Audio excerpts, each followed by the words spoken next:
വൻ രാഷ്ട്രീയ നാടകങ്ങൾക്കാണ് കേരളം വേദിയാകുന്നത്. അമ്പലപ്പുഴയിൽ ജി സുധാകരന് UDF പിന്തുണ പ്രഖ്യാപിച്ചു. പിന്നാലെ കോൺഗ്രസിൽ പ്രതിഷേധം പുകഞ്ഞു. ആലപ്പുഴയിൽ മുതിർന്ന കോൺഗ്രസ് നേതാവും KPCC ജനറൽ സെക്രട്ടറിയുമായ MJ ജോബ് പാർട്ടിയിൽ നിന്ന് രാജിവെച്ചു. CC മുകുന്ദൻ BJPയിലെത്തി. തളിപ്പറമ്പിൽ LDF സ്ഥാനാർത്ഥി PK ശ്യാമളയ്ക്കെതിരെ വിമത നീക്കം തുടരുകയാണ്. പാർട്ടി സെക്രട്ടറിയുടെ ഭാര്യയ്ക്ക് സീറ്റ് നൽകിയതിൽ പല കോണുകളിലും അതൃപ്തി മറനീക്കി പുറത്തു വന്നു. ജില്ലാ സെക്രട്ടറി അംഗം TK ഗോവിന്ദൻ മത്സരിക്കാൻ ഒരുങ്ങുന്നു. പയ്യന്നൂരിൽ കോൺഗ്രസ് പിന്തുണയ്ക്കുമെന്ന പ്രതീക്ഷയിലാണ് V കുഞ്ഞികൃഷ്ണൻ. കടുത്ത എതിർപ്പും അസംതൃപ്തിയും സ്ഥാനാർത്ഥി പ്രഖ്യാപനത്തിന് പിന്നാലെ ഉരുണ്ടുകൂടുകയാണ്. വിമതരെ സ്വീകരിക്കാൻ പൂച്ചണ്ടും പൂമാലിയുമായി നിൽക്കുകയാണ് മറുപക്ഷം.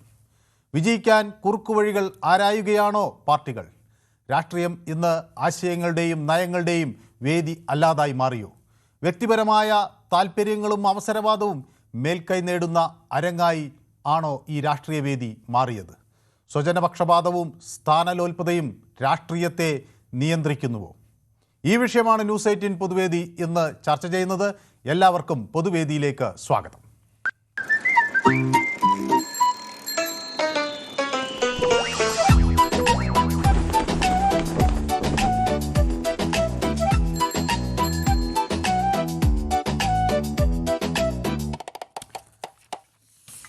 യെസ്, എൻ്റെ ആദ്യ കോളർ ന്യൂയോർക്കിൽ നിന്ന് പ്രദീപാണ്. ശ്രീ പ്രദീപ്,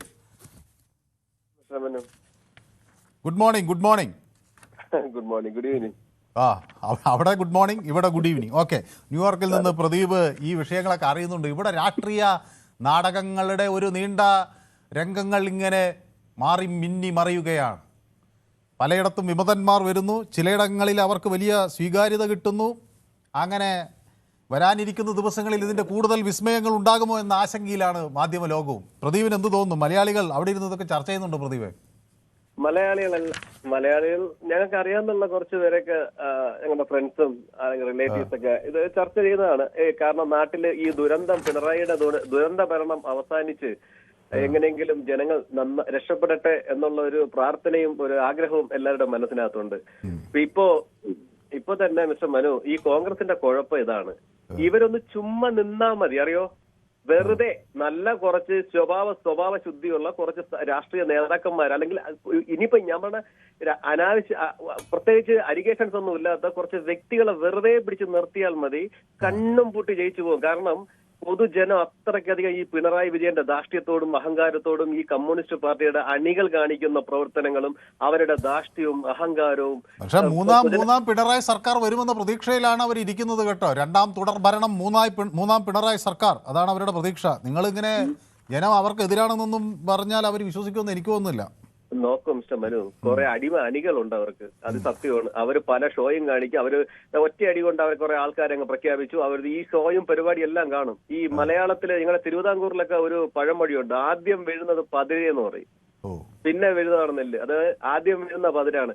ഇവര് എന്റെ ഉദ്ദേശമാണ്, ഈ മലയാളിക്ക് ഒരു അല്പമെങ്കിലും ബോധം ഉണ്ടെങ്കിൽ ഈ പിണറായി വിജയനോ ഈ പാർട്ടിയെ ഈ കരക്കെടുപ്പിക്കത്തില്ലെന്നേ. നിങ്ങൾ കേരളത്തിൽ ഇനി അവർ കച്ചി തൊടാൻ സമ്മതിക്കില്ല. അവരല്ലേ ഈ 2 തവണ ഇദ്ദേഹത്തെ തെരഞ്ഞെടുത്തത്? ആണ്. ഇപ്പൊ 2 തവണ ഒരാളെ തെരഞ്ഞെടുത്തു എന്ന് പറഞ്ഞുകൊണ്ട് അവര് ഉള്ള കാലം കൊണ്ടില്ല. 3-ാം തവണ അവർക്ക് അവരെ പരീക്ഷ നേരിടണം. പക്ഷെ 2 തവണ ജയിച്ചതിന്റെ ഒരു മികവുണ്ട്, അത് അവിടെ മറക്കാനും പറ്റില്ല. മനു, ഇവരെ ജയിപ്പിക്കണമെങ്കിൽ ശരാശരി ഒരു മലയാളിക്ക് ബോധമുള്ള മലയാളി, ഞാൻ ചോദിക്കണ കഴിഞ്ഞ 10 വർഷമായിട്ട് 100 പേർക്ക് ജോലി കൊടുക്കുന്ന ഒരു മൊട്ടുസൂചി ഉണ്ടാക്കുന്ന കമ്പനി പിണറായി വിജയന്റെ സർക്കാർ കേരളത്തിൽ ഉണ്ടാക്കിയിട്ടുണ്ട് മിസ്റ്റർ മനു. 100 പേർക്ക്. ഉമ്മൻചാണ്ടി സാറ് ഉണ്ടാക്കി വെച്ച ഏതെങ്കിലുമൊക്കെ പ്രവർത്തനങ്ങൾ നടത്തിപ്പോയെന്നല്ലാതെ അതിനെ നടപ്പിലാക്കിയൊന്നും കേന്ദ്രത്തിന്റെ സഹായം കൊണ്ട് നടപ്പിലാക്കി എന്നുള്ളല്ലാതെ നോക്ക്. ഇപ്പോഴത്തെ കടം എത്രയാണെന്നറിയോ ജനങ്ങൾക്ക്? ഒരു ജനിച്ചു വീണ കുട്ടിക്ക് ഞാൻ മനസ്സിലാക്കിയെടുത്തോളം 5 ലക്ഷം സംതിങ് രൂപയാണ് കടം. വ്യക്തികളുടെ കടം കൂടുന്നത് പോലെ ഞാനതിന് പണ്ടും CPM ആണ് ആദ്യം ഈ ആർഗ്യുമെന്റ് മുന്നോട്ട് വെച്ചിരുന്നത്. കടം സർക്കാരുകൾ കടം വാങ്ങിക്കണം. കാരണം ഒരു 25 കൊല്ലത്തിന് ശേഷം പണം സ്വരൂപിച്ച് വെച്ച് ചെയ്യാവുന്ന പദ്ധതികൾ കടം വാങ്ങിച്ച് ഇന്നേ ചെയ്യണം. അത് അതിൽ നിന്ന് വരുമാനവും അതിൽ നിന്ന് വികസനവും ഉണ്ടാകും. അങ്ങനെയാണ് നമ്മൾ പദ്ധതി ഇടേണ്ടത്. അല്ലാതെ ഇത് സ്വരൂപിച്ച് വെച്ച് 25 കൊല്ലം കഴിഞ്ഞ് വ്യക്തികൾ കടം വാങ്ങിക്കുന്നതിന് ഒരു പ്രതിസന്ധി ഉണ്ടാവും. ചിലപ്പോൾ അവർക്ക് വരുമാനം മുടക്കം ഉണ്ടാവും. പക്ഷേ സർക്കാരുകൾക്ക് വരുമാനം മുടക്കമില്ല. സർക്കാരുകൾ കടം വാങ്ങിക്കണമെന്നാൽ എക്കണോമിക്സ് അതാണ് പറയുന്നത്, സാമ്പത്തിക ശാസ്ത്രം അതാണ് പറയുന്നത്. സർക്കാരുകൾ കടം വാങ്ങിക്കണം. പക്ഷെ കടം ഒരു പരിധിക്ക് അപ്പുറത്തേക്ക് നമുക്ക് തിരിച്ചടയ്ക്കാൻ കഴിയുന്നതിൻ്റെ അപ്പുറത്തേക്ക് പോകാൻ കഴിയില്ല. ഇവിടെ തിരിച്ചടയ്ക്കാൻ കഴിയുന്നതിലേക്കാണ് കടം വരുന്നത്. അതിൽ വലിയ നിയന്ത്രണമുണ്ട്. നമുക്ക് കിഫ്ബി എന്നോ മസാല ബോണ്ട് എന്നൊക്കെ പറഞ്ഞുകൊണ്ട് എന്തെല്ലാം കടമാണ് ഇവർ വാങ്ങിക്കൂട്ടിയിരിക്കുന്നത്. കടം വാങ്ങുന്നതിൽ തെറ്റൊന്നുമില്ല. പക്ഷെ നിങ്ങൾ സ്വന്തം എന്താണ് നാട്ടിൽ പ്രൊഡക്ഷൻ ഉണ്ടാക്കുന്നത്? നിങ്ങൾക്ക് പ്രൊഡക്ഷൻ എന്ന് പറഞ്ഞാൽ എന്ത് സാധനം ഉള്ളത്? അല്ല, അത് എനിക്ക് തോന്നുന്നു ചില കാര്യങ്ങളിൽ പ്രദീപ് പ്രൊഡക്ഷൻ എന്ന് പറയുമ്പോൾ അത് ഉൽപാദനം മാത്രമല്ല. ഇപ്പോൾ വിദ്യാഭ്യാസ മേഖലയിൽ നിക്ഷേപിക്കുന്നു, അത് പ്രൊഡക്ഷനാണ്. കാരണം വിദ്യാസമ്പന്നരായ ഒരു ജനത ഉണ്ടാകുമ്പോൾ നാടിന്റെ വികസനത്തിന് വലിയ മുതൽക്കൂട്ടാണ് അവർ നൽകുന്നത്. നമ്മുടെ വിചാരം വിദ്യാഭ്യാസ മേഖലയിൽ ഒരു സ്കൂളിൽ ഒരു ടോയ്ലറ്റ് കെട്ടിയാൽ എന്ത് മാറ്റം വരാനാണ് എന്ന് ധരിക്കുന്ന അല്ല. അത് വലിയൊരു നിക്ഷേപം തന്നെയാണ്. ഇൻവെസ്റ്റ്മെന്റ് ഇൻ എഡ്യൂക്കേഷൻ സെക്ടർ വലിയ നിക്ഷേപമാണ്. ഇൻവെസ്റ്റ്മെന്റ് ഇൻ ഹെൽത്ത് സെക്ടർ വലിയ നിക്ഷേപമാണ്. എഡ്യൂക്കേഷൻ ഡിപ്പാർട്ട്മെന്റിലോ എഡ്യൂക്കേഷൻ സെക്ടറിലോ നിങ്ങൾ ഇൻവെസ്റ്റ് ചെയ്യുന്നത് നല്ല കാര്യം. പിന്നെ ഇൻഫ്രാസ്ട്രക്ചറിൽ ഇൻവെസ്റ്റ് ചെയ്യുമ്പോൾ നമ്മൾ വിചാരിക്കും ഒരു റോഡ് ഉണ്ടാക്കിയാൽ എന്ത് ലാഭമെന്ന്. റോഡ് ഉണ്ടാക്കുമ്പോൾ അത് അവിടെ അതിൻ്റെ പരിസരത്ത് ആകമാനമുള്ള വികസനത്തിലേക്കാണ് കാര്യങ്ങൾ നയിക്കുന്നത്. അപ്പോൾ എന്താവും, നികുതി അടയ്ക്കാൻ ശേഷിയുള്ളവരുടെ എണ്ണം കൂട്ടുകയാണ് ഒരു റോഡ്. അതുവഴി ഒരു ബസ് ഓടുന്നു, അതിന് സൈഡിൽ 4 കടകൾ വരുന്നു, അതിൽ ഉള്ള ആളുകൾ മണി ഫ്ലോട്ടിങ്ങിലേക്ക്, സാമ്പത്തിക ധനവിനിയോഗത്തിലേക്ക് കാര്യങ്ങൾ നീങ്ങുന്നു. അവിടെ ക്രയവിക്രയം നടക്കുന്നു, കച്ചവടം നടക്കുന്നു. അങ്ങനെ പല പല കാര്യങ്ങൾ. ഒരു റോഡ് വരുമ്പോൾ പുതിയ ഫാഷൻ വരുന്നു, സാങ്കേതിക വിദ്യ ഒരു വശത്തുള്ള കുട്ടികൾ മറുവശത്ത് നിന്ന് പഠിക്കുന്നു. അങ്ങനെയൊക്കെ ഒരു വലിയ മാറ്റം ഇൻഫ്രാസ്ട്രക്ചറിലുണ്ട്. അപ്പം ഞാനിത് അതിലേക്കൊന്നും കടക്കുന്നില്ല. ഏതായാലും പ്രദീപ് അവിടുന്ന് രാവിലെ ചേർന്നതിൽ വലിയ സന്തോഷം. ഒരു മിസ്റ്റർ മനു, താങ്കൾ പറഞ്ഞത് വിദ്യാഭ്യാസം അത് തന്നെയാണ് ഏറ്റവും പ്രാധാന്യം. പക്ഷെ നിങ്ങളൊന്ന് മനസ്സിലാക്കി നോക്കൂ, വിദ്യാഭ്യാസത്തിന് വേണ്ടി ഇൻവെസ്റ്റ് ചെയ്യുന്നു എന്ന് പറയണം. 10ാം ക്ലാസ് പാസ്സായ ഒരു കുട്ടി നമ്മുടെ നാട്ടിൽ നിൽക്കുന്നുണ്ടോ? നിങ്ങൾ നോക്കൂ, നമ്മുടെ നമ്മൾ വാശി പിടിക്കേണ്ട കാര്യമില്ല.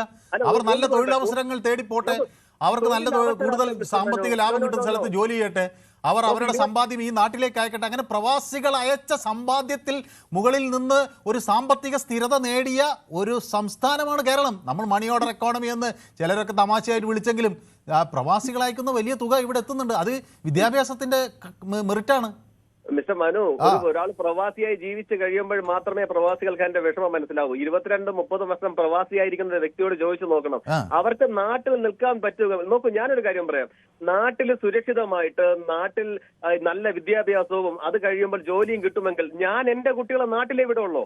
അല്ല, നമുക്ക് പ്രദീപ് ചില കാര്യങ്ങൾ നമുക്ക് അത് ആഗ്രഹിക്കാം. പക്ഷേ നമ്മുടെ നാട് തുടങ്ങിയത് ഒരു സ്ഥലത്ത് നിന്ന് അതിനേക്കാൾ വേഗതയിൽ വളർന്ന ചില നാടുകൾ ഉണ്ടാകും. അപ്പോൾ ആളുകൾ ഇവിടെ ഇപ്പോൾ കേരളത്തിൽ ജോലി ചെയ്യുന്നവരെല്ലാം പട്ടിണി കിടക്കില്ല. പക്ഷെ കൂടുതൽ മെച്ചപ്പെട്ട അവസരങ്ങൾ എപ്പോഴും പല സ്ഥലങ്ങളിൽ ഉണ്ടാകും. ലോകത്തിന്റെ ഏതൊരു കോണിൽ പോയാലും, ഈവൻ നിങ്ങൾ ഏത് റിച്ച് ആയിട്ടുള്ള കൺട്രി പോയാലും, you are A second citizen ആണ് മിസ്റ്റർ മനു. അത് ഞാൻ ഇല്ലെന്ന് പറയുന്നില്ല, അതൊക്കെ ശരിയായിരിക്കാം, അതൊക്കെ ശരിയായിരിക്കും. നാട്ടിലേക്ക് തിരികെ ഞാൻ വരുമെന്ന് കേൾക്കാൻ കൊതിക്കുന്ന ഒരു നാടുണ്ടെന്ന് പ്രതീക്ഷിക്കുന്ന പ്രവാസിയാണ് നമ്മുടേതും എന്ന് എല്ലാവർക്കും അറിയാം. പക്ഷേ ഞാൻ പറയുന്നത്, എത്ര തന്നെ നമുക്കിവിടെ വികസിപ്പിക്കാൻ കഴിഞ്ഞാലും ലോകത്തിൻ്റെ മുന്നിൽ തുറന്നു വയ്ക്കുന്ന വലിയ അവസരങ്ങൾ മുഴുവനെ ഇവിടെ കേരളത്തിൽ സൃഷ്ടിക്കാൻ കഴിയുമെന്ന് നമുക്ക് തെറ്റിദ്ധരിക്കാൻ പറ്റില്ല. ഓക്കെ, എന്റെ ഒരു പോയിന്റ് പറഞ്ഞാൽ ജസ്റ്റ് ഒന്ന് ഫാസ്റ്റ് വഹിക്കാം. നോക്കൂ മിസ്റ്റർ മനു, കോൺഗ്രസിനോട് എനിക്കുള്ളൊരു അപേക്ഷ എന്ന് പറഞ്ഞു കഴിഞ്ഞാൽ, നിങ്ങൾ സ്ഥാനാർത്ഥിയെ നിർത്തി വെറുതെ നിൽക്കൂ. ഈ പിണറായി വിജയന്റെ കഴിഞ്ഞ കാലത്ത് ദുഷ്ടപ്രവൃത്തികളും ജനങ്ങൾ വെറുത്തതും കാരണം വെറുതെ ജനങ്ങൾ നിങ്ങളെ 100 സീറ്റിന് മേലെ ജയിപ്പിക്കും. നിങ്ങൾ ഈ കമ്മ്യൂണിസ്റ്റുകാർ കളഞ്ഞ പാഴുകളെ എടുത്ത് നിങ്ങൾ കൊണ്ട് സ്ഥാനാർത്ഥി പി.കെ. ശശി, ഇപ്പൊ എന്താ ഈ സുധാകരനൊക്കെ എന്തിനാണ് ഇവർ സപ്പോർട്ട് ചെയ്യണത്? അതൊക്കെ പാഴ്മരങ്ങളാണെന്നേ, കഴിഞ്ഞ കാലങ്ങളാണ്. എന്തിനാണ് അവരെ നമ്മൾ എടുക്കേണ്ട കാര്യം? നിങ്ങൾക്ക് കോൺഗ്രസിലില്ലേ പോസ്റ്റ് ഒട്ടിച്ചവരും വെള്ളം കോരിയവരും ഇതിനുവേണ്ടി ഇംഗില വിളിച്ചവരും അടികൊണ്ടവരും? ഈ പിണറായി വിജയന്റെ രക്ഷാപ്രവർത്തനത്തിൽ അടികൊണ്ട് എത്ര പേരുണ്ട് കോൺഗ്രസിൽ? എന്തിന് നിങ്ങൾ ഇവരെ എടുക്കണം? ഈ പാഴിനെടുക്കണം. നിങ്ങളുടെ സ്ഥാനാർത്ഥികളെ നിർത്തി ജയിപ്പിക്കൂ. നിങ്ങൾ 110 സീറ്റിൽ ജയിക്കും, ഉറപ്പ്. ശരി, okay, thank you so much. അപ്പോൾ മൊയ്തീൻ കുഞ്ഞ് എന്നോടൊപ്പം ചേരുന്നത് കായംകുളത്ത് നിന്നാണ്. ശ്രീ മൊയ്തീൻ കുഞ്ഞ്, മരങ്ങളെയൊക്കെ ഇങ്ങനെ പിന്താങ്ങാൻ കോൺഗ്രസും BJP ഒന്നും പോകേണ്ട കാര്യമില്ല. സ്വന്തം സ്ഥാനാർത്ഥികളെ മത്സരിപ്പിക്കണമെന്നാണ് നമ്മുടെ പ്രദീപ് പറയുന്നത്. കായംകുളത്ത് നിന്ന് മൊയ്തീൻ കുഞ്ഞിന് ഈ അഭിപ്രായത്തോട് യോജിപ്പുണ്ടോ?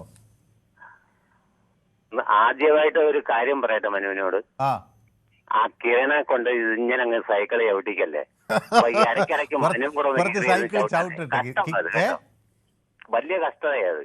അല്ലേ ഇതിപ്പോ ഇത് ഞാൻ തമാശ പറയുകയാണെങ്കിൽ ഞാനൊരു കാര്യം പറയട്ടെ. അപ്പം നമ്മുടെ യൂട്യൂബിൽ ചിലർ കമന്റ് അയക്കുകയാണ് കിരൺ ബാബുവിന് കുടവയറ് കൂടുന്നുണ്ടെന്ന്. അപ്പൊ അത് ചവിട്ടുന്നത് നല്ലതാണ്, കുറച്ച് ചവിട്ടട്ടെ. അപ്പം നമ്മുടെ ഷിജു അയക്കുന്നു Kiran have to reduce his belly, കുടവയർ കുറയ്ക്കണമെന്നാ പറയുന്നത്. അപ്പൊ കുറച്ച് സൈക്കിൾ ചവിട്ടുന്നത് നല്ലല്ലേ? എനിക്ക് പിന്നെ കുടവയർ ആകാം, ഞാനത് കോട്ടിട്ട് മറയ്ക്കും, അതാണ് അതിന്റെ. അതുപോലെ തന്നെ ഇത് നിങ്ങൾ ഇത് റെക്കോർഡ് ചെയ്ത് വെക്കാറുണ്ടോ? നമ്മുടെ പൊതുവേദി പരിപാടി ഉണ്ടല്ലേ? എന്താ അറിയാവോ, ഞാൻ ആ ജനുവരി 8-ാം തീയതി പൊതുവേദിക്കകത്ത് മനുവിനോട് ഒരു കാര്യം പറഞ്ഞിട്ടുണ്ടായിരുന്നു. ഞങ്ങൾ പിടിച്ച് കയറി വരുന്ന സീറ്റിനെ പറ്റി. അത് ഒരു ഓർമ്മയിൽ ഉണ്ടോ എന്തോ എനിക്കറിയത്തില്ല. 76 സീറ്റ് കൊണ്ട് അധികാരത്തിൽ വരും. 76 സീറ്റിൽ കൂടുതൽ പിടിക്കുമെന്ന് ശ്രീ മൊയ്തീൻ കുഞ്ഞ് എന്നോട് പറഞ്ഞു. ഡേറ്റ് എനിക്ക് ഓർമ്മയില്ലാത്തുള്ളൂ, നമ്പർ എനിക്ക് ഓർമ്മയുണ്ട്. 76 സീറ്റ് പിടിക്കും കുറയാതെ എന്ന് ഞാൻ ഒരു വാക്ക് പറഞ്ഞിട്ടുണ്ട്. പറഞ്ഞു. അതുപോലെ അതേ രീതിയിൽ തന്നെ ആയിരിക്കും ഇത്. നിങ്ങളിപ്പോ സ്ഥാനാർത്ഥികളെ പ്രഖ്യാപിക്കുന്നതിന് വരെ അവിടുന്ന് ചാടി വരുന്നവരെല്ലാം പിന്തുണയ്ക്ക് ആ നിലയിലേക്കാണോ കാര്യങ്ങളുടെ പോക്കോ? പിന്നെ മുമ്പേ അതിനെയല്ലേ നമ്മൾ എടുക്കേണ്ടത്. ആണോ? കാരണം വേറെ അല്ലെങ്കിൽ BJP-യിലോട്ട് പോകും. അപ്പൊ അങ്ങോട്ട് വിടാതാണ്ട് ഞങ്ങള് പിടിച്ചെടുക്കുക, അതാണ് ഞങ്ങളുടെ ലക്ഷ്യം. ഞങ്ങൾക്ക് സ്ഥാനാർത്ഥികളില്ലേ? നല്ല കോൺഗ്രസ്സുകാരുണ്ടല്ലോ, നല്ല യൂത്ത് കോൺഗ്രസ്സുകാരുണ്ട്, നല്ല KSU പ്രവർത്തകരുണ്ട്. പിന്നായാലും കൊടുക്കാമല്ലോ, അവർക്ക് പിന്നായാലും ഞങ്ങൾക്ക് കൊടുക്കാം. ഈ BJP-യിലോട്ട് പോയി കഴിഞ്ഞാൽ എന്ത് ചെയ്യും? ശരി. അപ്പൊ വരുന്നവരെ ഞാൻ ചോദിക്കുന്നത്, വെള്ളം കോരിയവരും വിറക് വെട്ടിയവരും പുറത്ത്, മുന്നണി മാറി വരുന്നവർ അകത്ത്, അങ്ങനെ ആവുമോ ശ്രീ മൊയ്തീൻ? അതാണ് ഇപ്പൊ പ്രദീപ് പറയുന്നത്. പിന്നെ അങ്ങേയറ്റത്തെ തെറ്റാണ് കാണിക്കുന്നതൊക്കെ. ഞാൻ പാട്ടുകാരനാ, ശരിയാണ്, പക്ഷെ കാണിക്കുന്നതിനൊരു മര്യാദയുണ്ട്. ആ മര്യാദ വിട്ടു ചെയ്യാൻ പാടില്ല. നമ്മളിപ്പോ ജി സുധാകരനെ സപ്പോർട്ട് ചെയ്യുന്നുണ്ട്. കാരണം ജി സുധാകരൻ വേണ്ടതാണ്, നിയമസഭയിൽ വേണ്ടതാണ്. ഒരു കടകളഞ്ഞ ഒരു പ്രവർത്തകനാണ്, ഒരു അഴിമതിക്ക് കൂട്ടില്ലാത്തതാണ്. അതുപോലുള്ള ആൾക്കാരെ വേണം നമ്മൾ തെരഞ്ഞെടുത്ത് വിടേണ്ടത്. പക്ഷെ എന്ന് വിചാരിച്ച് ഈ മറുകണ്ഠം ചാടി വരുന്നവരൊക്കെ അങ്ങ് പാർട്ടിയിലോട്ട് എടുക്കുക എന്ന് പറഞ്ഞാൽ അത് തെറ്റാ. ശരി. അപ്പോൾ വ്യക്തമാണ് താങ്കളുടെ അഭിപ്രായം. കുറേ നാളുകൾക്ക് ശേഷം സംസാരിക്കാൻ കഴിഞ്ഞതിൽ സന്തോഷം. അപ്പോൾ നമുക്ക് യൂട്യൂബിൽ ചില കമൻറ്റുകളൊക്കെ വരുന്നുണ്ട്. ഷിജു എന്നോടൊപ്പം ചേർന്നിട്ടുണ്ട്. ഷിജു കിരൺ ബാബുവിന് കുടവേറുണ്ടെന്നൊക്കെ പറയുന്നുണ്ട്. അപ്പോൾ സൈക്കിൾ ചവിട്ടട്ടെ എന്ന് ഞാനും പറയുന്നുണ്ട്. ഓക്കെ, ഗോമാതാജി ഒക്കെ എനിക്ക് മെസ്സേജ് അയക്കുന്നുണ്ട്. ഒരു ചുവന്ന ഹൃദയം, അത് എനിക്ക് അയച്ചതാണ്. അപ്പോൾ ചുവന്ന ഹൃദയത്തിന് ഗോമാതാജിക്ക് ഞാൻ നന്ദി പറയുന്നു. എൻ്റെയും 2 ചുവന്ന ഹൃദയങ്ങൾ ഞാൻ അങ്ങോട്ട് അയക്കുന്നു. ഏപ്രിൽ 9 വരെ എല്ലാ ജേർണലിസ്റ്റുകളും ഓവർ ടൈം ഡ്യൂട്ടി ആയിരിക്കും അല്ലേ എന്ന് എന്നോട് ചോദിക്കുന്നുണ്ട്. അപ്പോൾ നമ്മൾ കുറച്ചൊക്കെ ജനങ്ങളുടെ വലിയ താല്പര്യമുള്ളൊരു കാര്യമാണല്ലോ മലയാളികൾക്ക് തെരഞ്ഞെടുപ്പ്. അപ്പോൾ ഞങ്ങളും ഒക്കെ അതിൽ വലിയ താല്പര്യമാണ്. അതുകൊണ്ടാണ് ഇതെന്ത് സംഭവിക്കുന്നു, ആരൊക്കെ എങ്ങോട്ട് പോകുന്നു, ആര് ജയിക്കുന്നു, ഇതൊക്കെ അറിയാനുള്ള ജിജ്ഞാസ എല്ലാ ജേർണലിസ്റ്റുകൾക്കും ഉണ്ട്. അപ്പോൾ സ്വമനസാലയാണ് പലരും ഓവർ ടൈം ഡ്യൂട്ടിയൊക്കെ ചെയ്യുന്നത്. അപ്പോൾ പ്രദീപ് പറഞ്ഞതിനോട് 100% യോജിക്കുകയാണ്. സദാശിവൻ നായർ ഒരു റിട്ടയർഡ് സർക്കാർ ഉദ്യോഗസ്ഥനാണ്. നമ്മുടെ സദാശിവൻ നായർ നമ്മുടെ പൊതുവേദിയുടെ സ്ഥിരം പ്രേക്ഷകനാണ്. പിണറായി ഒന്ന് മാറിയാൽ മതിയായിരുന്നു, മറ്റാര് വേണമെങ്കിലും ജയിച്ചോട്ടെ എന്നാണ് സദാശിവൻ നായർക്ക് പറയാനുള്ളത്. എന്താണ് സദാശിവൻ നായർ, നിങ്ങൾ സർക്കാർ ഉദ്യോഗസ്ഥർക്കൊക്കെ സർക്കാർ വാരിക്കോരി തന്നു എന്നാണല്ലോ പറയുന്നത്. അപ്പോൾ പിന്നെ ഇത് മാറിയാൽ മതി എന്നുള്ള നിലപാട് എന്താണ് സദാശിവൻ നായർ അതാണ് പങ്കുവയ്ക്കുന്നത്. പക്ഷേ അരുന്ധതി കോലംപറമ്പത്ത് എന്നോടൊപ്പം ഉണ്ട്. ഹായ് മനു, നമസ്കാരം എന്ന് പറയുന്നു. ഗോമാതാജി എന്നോട് പറയുന്നത് investment in health and education ചെയ്തിട്ടല്ല ഇത്രയും വലിയ കടം ഉണ്ടായത്, 6 ലക്ഷം കോടിയാണ് കടമാക്കിയത് എന്ന് പറയുന്നു. 6 ലക്ഷം കോടിയിൽ വലിയ ഇൻവെസ്റ്റ്മെൻറ്റിൻ്റെ ഒരു കടമാണ്. കിഫ്ബി എന്ന് പറയുന്നതാണല്ലോ വലിയ കടമായി നമ്മൾ പറയും. അപ്പോൾ സുനിൽകുമാർ എന്നോട് നമസ്കാരം പറയുന്നു. What you talking he did not know എന്ന് ജോർജ് ഗി വർഗീസ് എന്നോട് പറയുന്നു. സുനിൽകുമാർ പക്ഷേ പ്രദീപിനെയാണ് സപ്പോർട്ട് ചെയ്യുന്നത്. കിഷോർ കോന്നി ഹായ് മനു എന്ന് പറയുന്നുണ്ട്. ശാന്തകുമാരി ചേച്ചി എന്നോടൊപ്പം ചേർന്നിട്ടുണ്ട്. ആര് വേണമെങ്കിലും പാർട്ടി മാർക്കോ പാർട്ടിയിലേക്ക് വരികയോ ചെയ്യട്ടെ, ഇലക്ഷൻ റിസൾട്ട് വരുമ്പോൾ ഈ പിണറായി വീണ്ടും ഭരണത്തിൽ വരാതിരിക്കണം എന്ന് മാത്രമാണ് അവർ ആഗ്രഹിക്കുന്നത്. എൻ്റെ അമ്മേ. ഓക്കെ, അപ്പോൾ വിക്ടർ KJ എന്നോട് പറയുന്നു മനുവിൻ്റെ അതര വ്യായാമം വെന്റിലേറ്ററിലായ പിണറായി സർക്കാരിനെ രക്ഷിക്കില്ല എന്നാണ് പറയുന്നത്. ഞാൻ ഇതൊരു എന്താണ് ഈ പ്രേക്ഷകർക്ക് പറയാനുള്ളത് എന്ന് അറിയാൻ വേണ്ടി ചോദിക്കുക. അല്ല, ഞാൻ പിണറായി വിജയനെ രക്ഷിക്കാനുള്ളൊരു ശ്രമത്തിലല്ല. ജനങ്ങളുടെ തീരുമാനം എന്ത്, അതിനോടൊപ്പം നിൽക്കുക എന്നുള്ളതാണ്. ഞാനങ്ങനെ ഏറ്റവും പിണറായി വിജയനെ നിശിതമായി വിമർശിക്കുന്ന ഒരാളാണ് ഞാൻ എന്നാണ് പൊതുവേ പറയുന്നത്. ഏതായാലും വിക്ടർ പറയുന്നത് ഞാൻ പിണറായി വിജയനെ രക്ഷിക്കാൻ, വെന്റിലേറ്ററിലായ പിണറായി വിജയനെ രക്ഷിക്കാൻ എൻ്റെ അതര വ്യായാമത്തിന് കഴിയില്ല എന്നുള്ളതാണ്. ഞാൻ അതര വ്യായാമം അങ്ങനെ ഉദ്ദേശിച്ചില്ല. എങ്ങനെ വന്നെങ്കിൽ ക്ഷമിക്കണം. പിണറായി ചെയ്ത ദുഷ്ടപ്രവൃത്തി എന്താണെന്നൊന്ന് പറയാമോ? കെട്ടിടങ്ങൾ അതാണോ എന്നാണ് തോംസൺ എന്നോട് ചോദിക്കുന്നത്. ഗൾഫ് പ്രവാസി മാത്രമേ പണം കേരളത്തിൽ അയക്കുന്നുള്ളൂ, കേരളത്തിന് പുറത്തു പോകുന്നതിൽ 20% മാത്രമേ ഗൾഫിൽ പോകുന്നുള്ളൂ എന്ന് എന്നോട് അഷ്കർ പറയുന്നു. ഒരു മുട്ടുസൂചി ഫാക്ടറിയെങ്കിലും പിണറായി ഉണ്ടോ എന്ന് ചോദിക്കുന്നത്. ഇന്ത്യയിലെ പൊതുമേഖല മൊത്തം വിറ്റുതുലയ്ക്കുന്ന കേന്ദ്രത്തിൻ്റെ സംഘികൾ എന്തൊരു വിരോധാഭാസം എന്ന് എന്നോട് കൃഷ്ണൻകുട്ടി ചോദിക്കുന്നു. പി ശശിയെ വരെ എടുക്കുക എന്ന് പറഞ്ഞാൽ പിന്നെ എന്ത് ധാർമ്മികത എന്ന് പറയുന്നു സുനിൽകുമാർ. ഹൈദർ എന്നോട് പറയുന്നു LDF വീണ്ടും അധികാരത്തിൽ വന്നാൽ കേരളം ബംഗാൾ പോലെ ആകാതിരിക്കാൻ ജനാധിപത്യ വിശ്വാസികൾ എല്ലാം ശ്രമിക്കുന്നത് നല്ലതാണ് എന്ന് പറയുന്നു.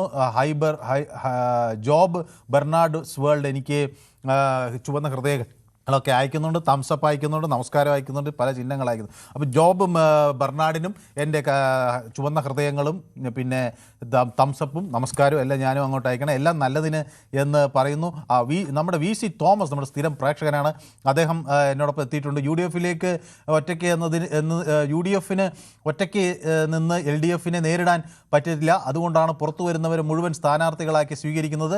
എങ്ങനെയെങ്കിലും 10 വോട്ട് കിട്ടുമോ എന്നാണ് അവർ നോക്കുന്നത് എന്നാണ് നമ്മുടെ VC തോമസ് പറയുന്നത്. ഒരു ഇടതുപക്ഷക്കാരനാണ്, എനിക്കറിയാം. BJPക്ക് ഒരു 5 സീറ്റ് കിട്ടും എന്നാണ് അർജുൻ ചന്താമര എന്നോട് പറയുന്നത്. അപ്പോൾ നമുക്ക് അർജുൻ ചന്താമര, നമ്മൾ ഈ റിസൾട്ട് വരുന്ന ദിവസം 4-ാം തീയതി അർജുൻ ചന്താമര നമ്മൾ പൊതുവേദി 5-ാം തീയതി നടത്തുമ്പോൾ ഞാൻ നോക്കാം. അപ്പോൾ ബാലകൃഷ്ണൻ വടകര എന്നോടൊപ്പം ചേരുന്നു. ശ്രീ ബാലകൃഷ്ണൻ വടകര, നമ്മുടെ സമയം ഇങ്ങനെ അതിക്രമിച്ചുകൊണ്ടിരിക്കുകയാണ്. അപ്പോൾ ശ്രീ ബാലകൃഷ്ണൻ വടകരയ്ക്ക് എന്ത് തോന്നുന്നു? ഈ ചാടി വരുന്നവരെയൊക്കെ സ്വീകരിക്കണോ ബാലകൃഷ്ണൻ വടകര? മനുഷ്യർ നമസ്കാരം. നമസ്കാരം. ചാടി വരുന്നവരൊക്കെ BJP പോകുന്നതുകൊണ്ട് ഇതൊക്കെ നെറ്റിത്തിരിക്കുകയാണ് സാർ. ഒന്നുകൂടി ഉറക്കെ കേൾക്കുന്നില്ല. ബഹുമാനികൾ പ്രേക്ഷകർ പറയുന്നത് കേട്ടില്ലേ? ചാടി വരുന്നവരൊക്കെ BJPയിൽ പോകുന്നത് നെറ്റിച്ചിരിക്കുകയാണ്. ദേശീയ തലത്തിൽ കോൺഗ്രസിന്റെ നേതാക്കന്മാർ മുഴുവൻ BJPയിലാണ് ഇപ്പോ. പിന്നെ BJPയിൽ ഇപ്പൊ BJPക്കാരൊക്കെ കോൺഗ്രസ്സുകാരാണ്, പല മുഖ്യമന്ത്രിമാരും കോൺഗ്രസ്സുകാരാണ്. ആരാണ് സാർ? ഹേമന്ത് വിശ്വ ശർമ്മ. ഹേമന്ത് വിശ്വ ശർമ്മ കോൺഗ്രസ്സുകാരനാണ്. അങ്ങനെ പല കോൺഗ്രസ്സുകാരോട് അദ്ദേഹത്തോട് ആസാമിൽ പോയിട്ട് അതിലൊന്ന് തടയിടാൻ പറയണം. പിന്നെ എനിക്ക് ഒരു ബഹുമാനായ ഒരു പ്രേക്ഷകരോട് ഒരു അപേക്ഷയുണ്ട്. ഈ സംഘി വിളി കൃഷ്ണൻകുട്ടി സാറിനെ അവസാനിപ്പിച്ചൂടെ?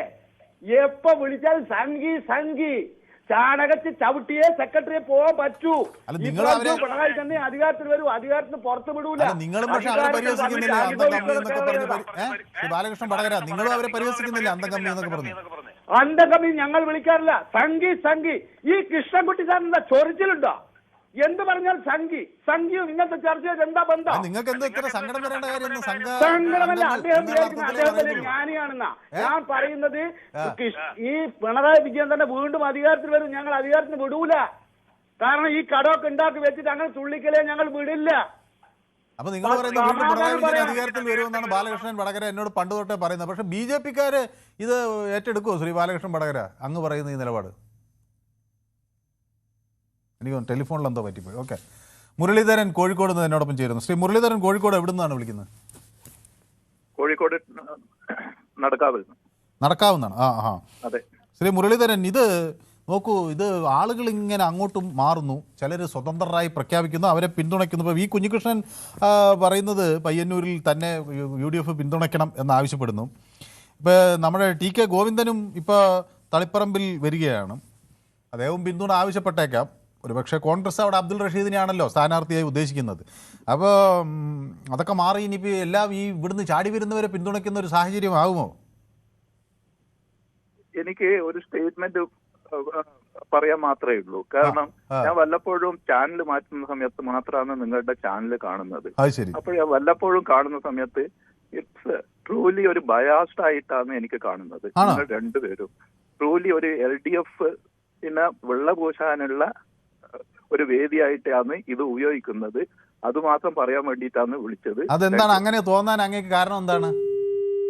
കട്ട് ചെയ്ത് ഓടിക്കളയുന്നത് എന്തിന്? ഈ വല്ലപ്പോഴും കാണുമ്പോഴും ഇതൊന്ന് മുഴുവനായി പറഞ്ഞ് തീർക്കാമായിരുന്നു LDFനെ എന്താണ് വെള്ളപൂശാൻ ശ്രമിക്കുന്നതെന്ന്. ഓക്കെ, കമാൻഡർ മാത്യു ബോംബെ നിന്നാണ് വിളിക്കുന്നത്. കമാൻഡർ മാത്യു,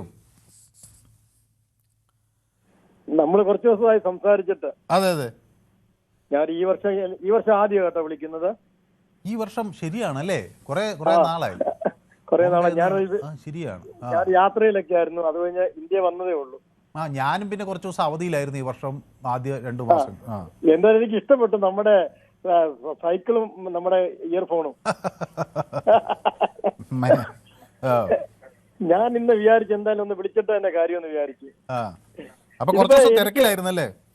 തിരക്കില്ല. ഞാൻ കുറച്ച് ഓഫീസ് വർക്കുമായിട്ട് ബന്ധപ്പെട്ട് ഔട്ട് ഓഫ് ഇന്ത്യ ആയിരുന്നു. അത് ശരി. എവിടെയൊക്കെ പോയി? മിഡിൽ ഈസ്റ്റ് ഒന്ന് കറങ്ങി, അങ്ങനെ തിരിച്ചു വന്നയാ. തിരിച്ചു വന്നത് ഈ യുദ്ധ സാഹചര്യങ്ങൾക്കൊക്കെ മുന്നേ തിരിച്ചു വന്നല്ലോ അല്ലേ? ഇല്ല, യുദ്ധത്തോട് കൂടി തന്നെ തിരിച്ചെത്തിയത്. ആ വെള്ളിയാഴ്ച വന്നത്. അപ്പൊ എന്താണ് അവിടെ കണ്ട കാഴ്ച? എന്താണ് അവിടെ കണ്ടത്? എയർപോർട്ടിൽ ചെന്ന വഴിക്കാണ് അവിടെ ഈ സംഭവമൊക്കെ നടക്കുന്നത്. ദുബായ് എയർപോർട്ടിൽ വെച്ചാണ് ഇത് മിസൈൽ പൊട്ടുന്ന കണ്ടത്. തിരിച്ചു വന്ന് 3 ദിവസം നമ്മൾ എയർപോർട്ടിൽ കിടന്നു, ഹോട്ടലിൽ കിടന്നു. 4ാമത്തെ ദിവസം വീണ്ടും നമ്മൾ തിരിച്ച് ബോംബെയിലെത്തി.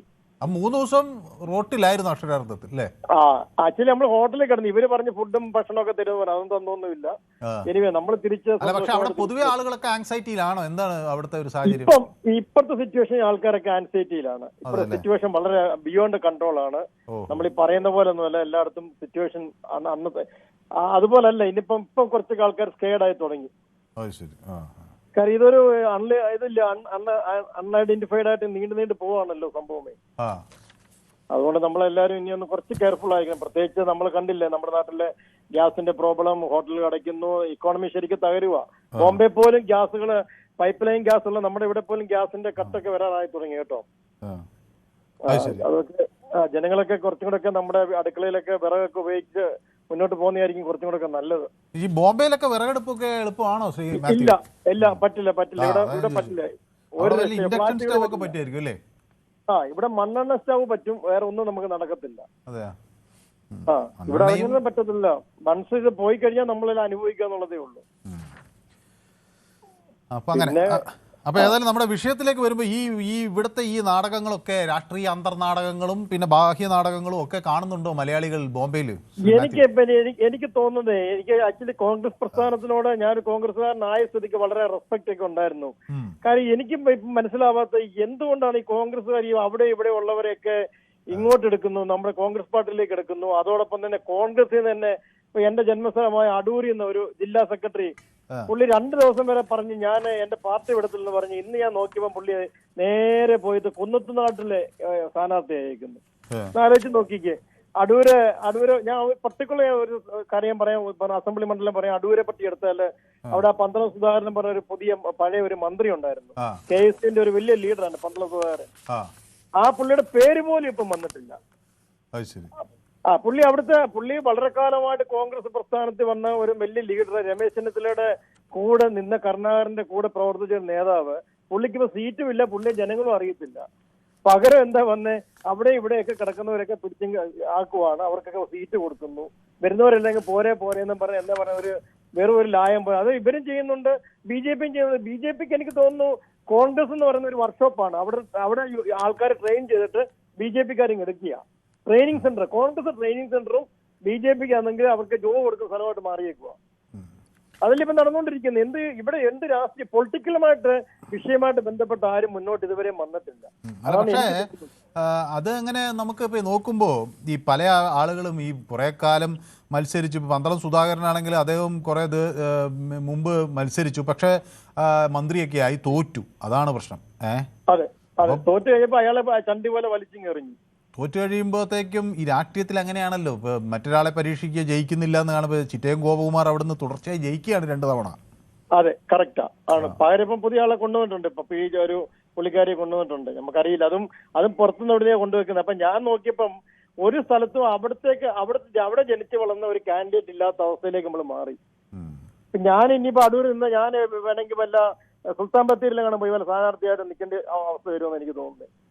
ഞാൻ ആലോചിച്ച് നോക്കിക്കോ, നമ്മൾ ജനിച്ചു വളരുന്ന സ്ഥലത്ത് നമുക്കൊരു സ്ഥാനാർത്ഥി ഇല്ല. അത് ഒരു പാർട്ടിയിലും ഇല്ല. ചിന്തിച്ചു നോക്ക്. ഇതാണോ ഇത് ഞാൻ ചോദിക്കുന്നത്? പിന്നെ ഇപ്പം തന്നെ ഒരു ഉദാഹരണം പറഞ്ഞു കഴിഞ്ഞാല്, ഇപ്പൊ നമ്മുടെ നാട്ടിലെ ഒരു കാര്യങ്ങൾ, ഇപ്പൊ അടൂര് എന്ന് പറയുന്ന സ്ഥലത്ത് എന്ത് വേണം, അവിടുത്തെ ആവശ്യകത എന്താണ്, എന്ത് ഡെവലപ്മെന്റ്സ് ആണ്, അതൊരു അടൂക്കാരന് എത്രയല്ല അറിയാൻ പറ്റത്തുള്ളൂ. പുറത്തുനിന്ന് വരുന്ന ഒരാൾക്ക് അറിയാൻ പറ്റൂ. അതെന്തുകൊണ്ട് ഇവർ ചിന്തിക്കാത്തെന്ന് എനിക്ക് മനസ്സിലാകുന്നത്. ഏത് പാർട്ടിയാലും ഞാൻ പറയുന്നത്, കോൺഗ്രസ് ആവട്ടെ, LDF ആവട്ടെ, അല്ലെ BJP ആവട്ടെ, അവർ കാൻഡിഡേറ്റിനെ തിരഞ്ഞെടുക്കും. നമ്മുടെ നാട്ടിലും കാൻഡിഡേറ്റ് ഇല്ലേ? ഇത്രയും കാൻഡിഡേറ്റ്സ് തന്നെ, അതോ ഇതൊക്കെ പണ്ട ആൾക്കാരെ പറഞ്ഞ ഹപ്ത സിസ്റ്റമാണോ? ഇത് പൈസ കൊടുക്കുന്നു, മേടിക്കുന്നു, ആ ലെവലിലേക്ക് പോവാന്ന്. എന്തിവിടെ നടക്കുന്നേ? എനിക്കത് മനസ്സിലാവാത്തതാണ്. നമ്മൾ കുറച്ചും കൂടെ ഒക്കെ പൊളിറ്റിക്കലായിട്ട് വരേണ്ട കാര്യങ്ങൾക്ക്. വളരെ കാലം പോസ്റ്റർ പൊട്ടിച്ച് ഈ പാർട്ടിക്ക് നിൽക്കുന്നവർക്ക് അർഹമായ സ്ഥാനം കൊടുക്കാതെ ഒരു സുപ്രഭാതത്തിൽ റെക്കമെൻഡേഷൻ കൂടെ ഒരാൾ കയറി വരുന്നു, അയാൾ ഇലക്ഷൻ നിൽക്കുന്നു, ഒന്നുകിൽ ജയിക്കുന്നു അല്ലെങ്കിൽ തോക്കുന്നു. അതാ ഇപ്പൊ നടന്നുകൊണ്ടിരിക്കുന്നത്. ഏതായാലും വ്യക്തമാണ് അങ്ങയുടെ അഭിപ്രായം. അപ്പോൾ ഏതായാലും ബോംബെയിൽ ഇത് വലിയ ചർച്ചാ വിഷയമാണ് എന്നറിഞ്ഞതിൽ അത് നമ്മൾ ഗൗരവത്തോടെ കാണണം. ഏതായാലും വളരെ നന്ദി അവിടുന്ന് വിളിക്കുക, അഭിപ്രായം പങ്കുവയ്ക്കുകയും ചെയ്തതിന്. സന്തോഷ് എന്നോടൊപ്പം ചേരുന്നത് കാസർഗോഡ് നിന്നാണ്. സന്തോഷ് ഹലോ. സന്തോഷിന് എന്താ തോന്നുന്നത്? ഈ അങ്ങോട്ടും ഇങ്ങോട്ടും ചാടി പറയുന്ന ആളുകളെ എടുക്കണോ പാർട്ടികൾ? തീർച്ചും കോൺഗ്രസ് ചെയ്യുന്നത് ഒരു തെറ്റാണ്. അമ്പലപ്പുഴയിൽ ഇപ്പം കാണിച്ച് തീർത്തും ചേറ്റത്തരം തന്നെ പറയാൻ പറ്റുള്ളൂ. കാരണം ഈ സുധാകരന് കിട്ടാത്ത ഒരു ആനുകൂല്യങ്ങളും ഇല്ല. പിന്നെ എന്തിനാണ് അയാൾ പാർട്ടിയിൽ നിന്ന് മാറിയത്? പാർട്ടിയുടെ ആശയത്തിന്റെ കുഴപ്പം കൊണ്ടെന്നല്ല പറഞ്ഞത്. എന്നിട്ടും വാർത്താ സമ്മേളനം പിണറായി വിജയൻ മൂന്നാമത് മുഖ്യമന്ത്രിയായി വരണമെന്ന് പറഞ്ഞ ഈ സുധാകരനെ ഇപ്പൊ കോൺഗ്രസ് UDF അതിനെ സപ്പോർട്ട് ചെയ്ത് ജയിച്ചു കഴിഞ്ഞാൽ ഈ സുധാകരൻ തന്നെ ഇപ്പം ഒരു 70 സീറ്റ് മാർക്സിസ്റ്റ് പിടിച്ചു വെച്ചോ, LDF പിടിച്ചു വെച്ചോ, ഒരു സീറ്റ് ഈ UDF സ്വതന്ത്രനായി മത്സരിക്കുന്ന സുധാകരൻ സപ്പോർട്ട് ചെയ്യില്ലേ? എന്തുറപ്പാണുള്ളത്? ഇപ്പം പയ്യന്നൂർ കുഞ്ഞിഷ്ണൻ മത്സരിക്കുമ്പോൾ UDF സപ്പോർട്ട് ചെയ്യുന്നുണ്ടെങ്കിൽ കാര്യമുണ്ട്. കാരണം അവിടെ എന്ന് വെച്ചാൽ കോൺഗ്രസിന് അവിടെ ഒരു വിജയസാധ്യത ഇല്ല. 50,000 വോട്ടിന്റെ ഭൂരിപക്ഷത്തിൽ ജയിക്കുന്ന ഒരു മണ്ഡലമാണ് പയ്യന്നൂര്. അപ്പൊ അവിടെ ഒരു കോൺഗ്രസിന് യാതൊരു സാധ്യതയില്ലാത്തൊരു മണ്ഡലമാണ്. അപ്പൊ അവിടെ കുഞ്ഞിഷ്ണനെ വേണമെങ്കിൽ മത്സരിപ്പിച്ച് അവരെ വോട്ടിംഗ് കുറയ്ക്കാം, ഭൂരിപക്ഷം കുറയ്ക്കാം. പിന്നെ തളിപ്പറമ്പ് ഇപ്പൊ PK ശ്യാമള മത്സരിക്കുമ്പോൾ ജില്ലാ സെക്രട്ടേറിയറ്റ് മെമ്പറായ PK ഗോവിന്ദൻ ഇന്നിപ്പം 5 മണിക്ക് സ്ഥാനാർത്ഥിയായി പ്രഖ്യാപിക്കുമെന്നാണ് പറഞ്ഞിരിക്കുന്നത്. അപ്പൊ അവിടെ ഒരു ജില്ലാ സെക്രട്ടേറിയറ്റ് മെമ്പർ മത്സരിക്കുമ്പോൾ അവിടെ ഇപ്പം എനിക്ക് തോന്നുന്നു ഗോവിന്ദ മാഷില്ല ഇപ്പം വിജയിച്ചത് ഒരു 6,000-7,000 ഭൂരിപക്ഷത്തിലാകണ്ടെന്ന് തോന്നുന്നു. അത്രയും കണ്ടേ ഉള്ളൂ. ഒരു ടൈറ്റായി പിടിച്ചു കഴിഞ്ഞാൽ അവിടെയും കയറി വരാനുണ്ട്. കാരണം എന്ന് വെച്ചാൽ ഈ ഭരണവിരുദ്ധ വികാരമുണ്ട്. അപ്പൊ അവിടെ ജയിക്കാനുള്ളതേ ഉള്ളൂ. ഇപ്പൊ ഈ സുധാകരനെ പോലെയുള്ളവരൊക്കെ വരുമ്പോ നമ്മൾ ഈ സീറ്റ് കൊടുത്തു കഴിഞ്ഞാൽ ഈ ലിജു ഇപ്പൊ എത്ര വർഷമായി അവിടെ പ്രവർത്തിക്കുന്നു അമ്പലപ്പുഴയിൽ? ഈ അമ്പലപ്പുഴയിൽ ലിജുവിന് ഇനി എവിടെ സീറ്റ് കൊടുക്കും? അതായത് ഈ കോൺഗ്രസിന് വേണ്ടി അടിയും ഇടിയും കൊണ്ട് ജയിലിലും കിടന്ന ആൾക്കാർക്ക് സീറ്റില്ല. ഇപ്പം Nattika MLA C Mukundan last എന്തായാലും അയാൾക്ക് സപ്പോർട്ട് കൊടുത്തില്ല. അതൊരു ഭാഗ്യം. കാരണം അവിടെ ഒരു എത്രയോ വർഷങ്ങളായി ഈ പാർട്ടിക്ക് വേണ്ടി കഷ്ടപ്പെട്ട് നിൽക്കുന്നവർക്ക് സീറ്റില്ലാതെ പുറത്തുനിന്ന് വന്നവർക്ക് സീറ്റ് കൊടുക്കുക എന്ന് പറഞ്ഞത് ഏറ്റവും മോശമാണ്. ഇപ്പൊ ഇനിയിപ്പോ എന്ന് വെച്ചാൽ ഞാൻ പറഞ്ഞ G സുധാകരനെ സപ്പോർട്ട് ചെയ്യാണ്ട് അവിടെ കോൺഗ്രസിന്റെ സ്ഥാനാർത്ഥി വെച്ച് കഴിഞ്ഞാൽ അവിടെ കോൺഗ്രസ് ജയിക്കും. കാരണം G സുധാകരന് CPM-ന്റെ കുറച്ച് വോട്ട് കിട്ടുമായിരിക്കാം. ആ ഭൂരിപക്ഷം ഇപ്പൊ 11,000 ചില്ലാനും ഭൂരിപക്ഷം ഉണ്ടായിരുന്ന കഴിഞ്ഞ പ്രാവശ്യം LDF-ന് അവിടെ. ആ ഭൂരിപക്ഷം ഇപ്പൊ ഈ G സുധാകരന് കുറച്ച് വോട്ട് പോവുകയും കോൺഗ്രസിന് പിന്നെ അവിടെ ഒരു സ്ഥാനാർത്ഥി നിർത്തുകയും ചെയ്ത് കഴിഞ്ഞാൽ ഈ ലിജുവിനെ പോലെയുള്ള ഒരാളെ നിർത്തി കഴിഞ്ഞാൽ അവിടെ ഭൂരിപക്ഷം കവർ ചെയ്യാൻ പറ്റുന്നൊരു അവസരമായിരുന്നു. നമുക്ക് G സുധാകരനെ ഒരിക്കലും വിശ്വസിക്കാൻ പറ്റില്ല. പിന്നെ ഈ G സുധാകരൻ പോയപ്പോൾ കുറച്ച് സഹാക്കൾ ഇതിൽ പറയുന്നുണ്ടായിരുന്നു. G സുധാകരൻ മന്ത്രിയായി 2 പ്രാവശ്യം മന്ത്രിയായി എല്ലാം കൊടുത്തിട്ടും അയാൾ മറുകണ്ഠം ചാടി വർഗവഞ്ചകന്. ഇതേപോലെ കേന്ദ്രമന്ത്രിയും സംസ്ഥാന മന്ത്രിയുമായ ഒരു KV തോമസ് എന്നൊരാളുണ്ട്. അയാൾ ഈ കോൺഗ്രസിന് പോയപ്പം പിടിച്ചു വെച്ച ഒരു പാർട്ടിയാണ് മാർക്സിസ്റ്റ് പാർട്ടി. അതും കൂടെ ഓർക്കണം. ഈ പാർട്ടികളാണ് ചിന്തിക്കേണ്ടത്. ഈ എല്ലാ പാർട്ടികളും ചിന്തിക്കണം. മറ്റുള്ള പാർട്ടിയിൽ നിന്ന് ഈ പദവികളൊക്കെ അനുഭവിച്ച് ഈ നമ്മളെ ആനുകൂല്യങ്ങളെല്ലാം പറ്റിക്കൊണ്ട് വരുമ്പോൾ സ്വീകരിക്കുന്ന പാർട്ടികൾ വേണം തീരുമാനിക്കാൻ. ഇപ്പൊ K സുധാകരൻ, ഞാൻ പറഞ്ഞ K സുധാകരനെ അവിടെ മത്സരിപ്പിക്കണം. കാരണം അവിടെ MP സ്ഥാനം രാജിവെപ്പിച്ചിട്ട് വേണം മത്സരിപ്പിക്കാൻ. രാജിവെച്ചിട്ട് മത്സരിപ്പിച്ച് കഴിഞ്ഞ് ഈ നിയമസഭയിൽ മത്സരിപ്പിച്ച് അവിടെ തോപ്പിക്കുകയാണ് ചെയ്യേണ്ടത്. അപ്പോൾ ഇങ്ങനെയുള്ളവരുടെ മോഹം കുറയും. എന്തിനാണ് സാർ ഇവിടെ കേരളത്തിൽ അധികാരമില്ലാത്തത് കൊണ്ടല്ലേ ഈ കേന്ദ്രത്തിലേക്ക് പോയത്? കേന്ദ്രത്തിൽ ഈ പ്രാവശ്യം ഭരണം കിട്ടുമെന്ന് വിചാരിച്ചു കേന്ദ്രത്തിൽ പോയി. ആ കേന്ദ്രത്തിൽ പോയി ഭരണം കിട്ടിയില്ല. കിട്ടാതെ വന്നപ്പോൾ ഇങ്ങോട്ട് മത്സരിക്കുന്നു, ഇവിടെ നിന്ന് മത്സരിക്കുന്നു. ഇവർക്കൊക്കെ എത്ര വയസ്സായി? ഇവരൊക്കെ കൈ പിടിച്ചുകൊണ്ടല്ലേ നടക്കുന്നത്? ഈ കണ്ണൂർ ജില്ലയിലെ ഏതെങ്കിലും മലയോര മേഖലയിൽ കെ സുധാകരന് പോകാനാവുമോ? ഈ ജി സുധാകരന് എവിടെയെങ്കിലും പോകാനാവുമോ? ഇവരെല്ലാം കൈ പിടിച്ചുകൊണ്ടല്ലേ നടക്കുന്നത്. ഇവർക്ക് ഒന്നുമില്ലെങ്കിൽ ഇവർക്ക് പാർട്ടി പ്രവർത്തനം നടത്താം. പാർട്ടി പ്രവർത്തനം നടത്താലോ ഇവർക്ക്. പാർട്ടി പ്രവർത്തനം നടത്താതെ ഈ അധികാരങ്ങൾ വേണ്ടി മാത്രം ശ്രമിക്കുന്നത് തീർത്തും തെറ്റാണ് എന്നാണ് എനിക്ക് പറയാനുള്ളത്.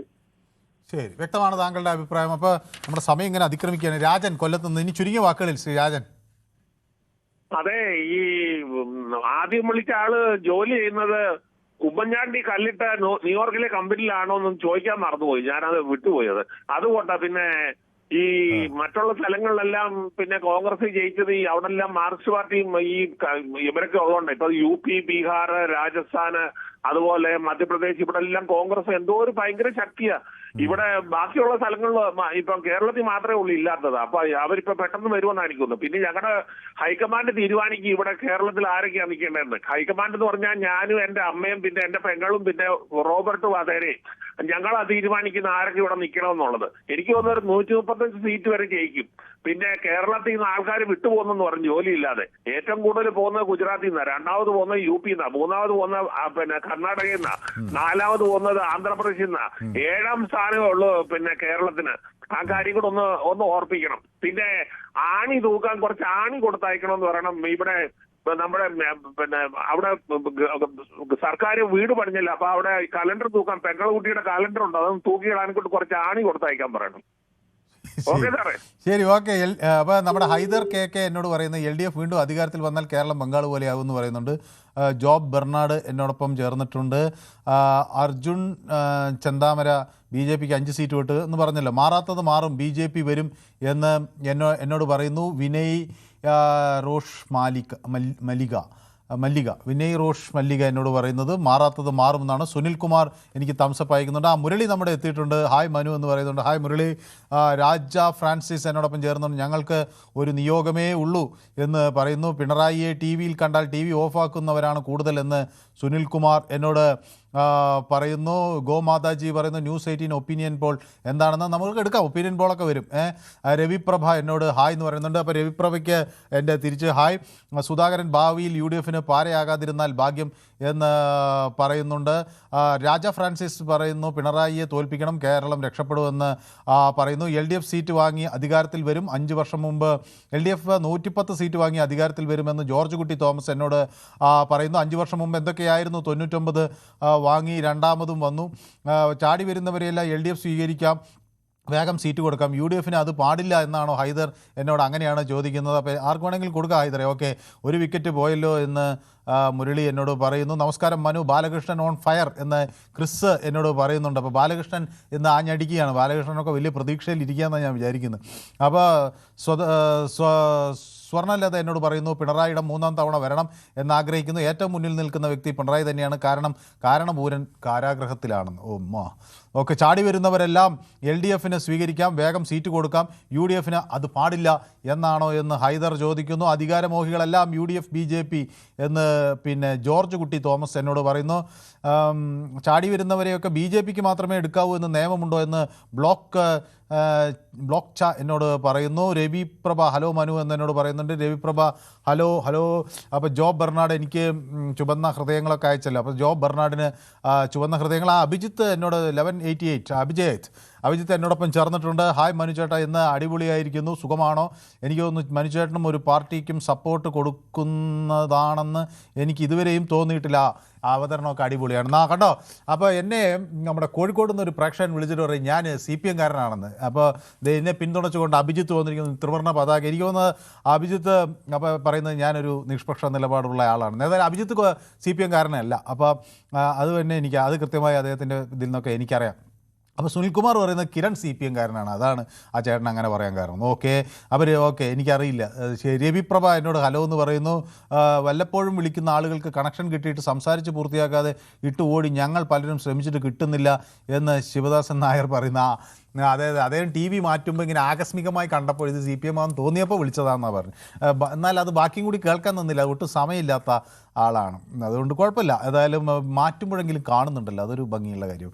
പിണറായി ചെയ്ത ജനദ്രോഹങ്ങൾ, ഭൂനികുതി ക്രമാതീതമായി വർദ്ധിപ്പിച്ചു, കെട്ടിടങ്ങൾ നികുതി വർഷാവർഷം 5% വർദ്ധിപ്പിച്ചു, കറണ്ട് ചാർജ് 3 ഇരട്ടിയാക്കി വർദ്ധിപ്പിച്ചു, PR വർക്കിൽ മുക്കി, ഇത് ശ്രദ്ധയിൽപ്പെടാതെ പോയി എന്ന് എന്നോട് വിക്ടർ KJ പറയുന്നു. കൃഷ്ണൻകുട്ടി പരിഹസിക്കുന്നു.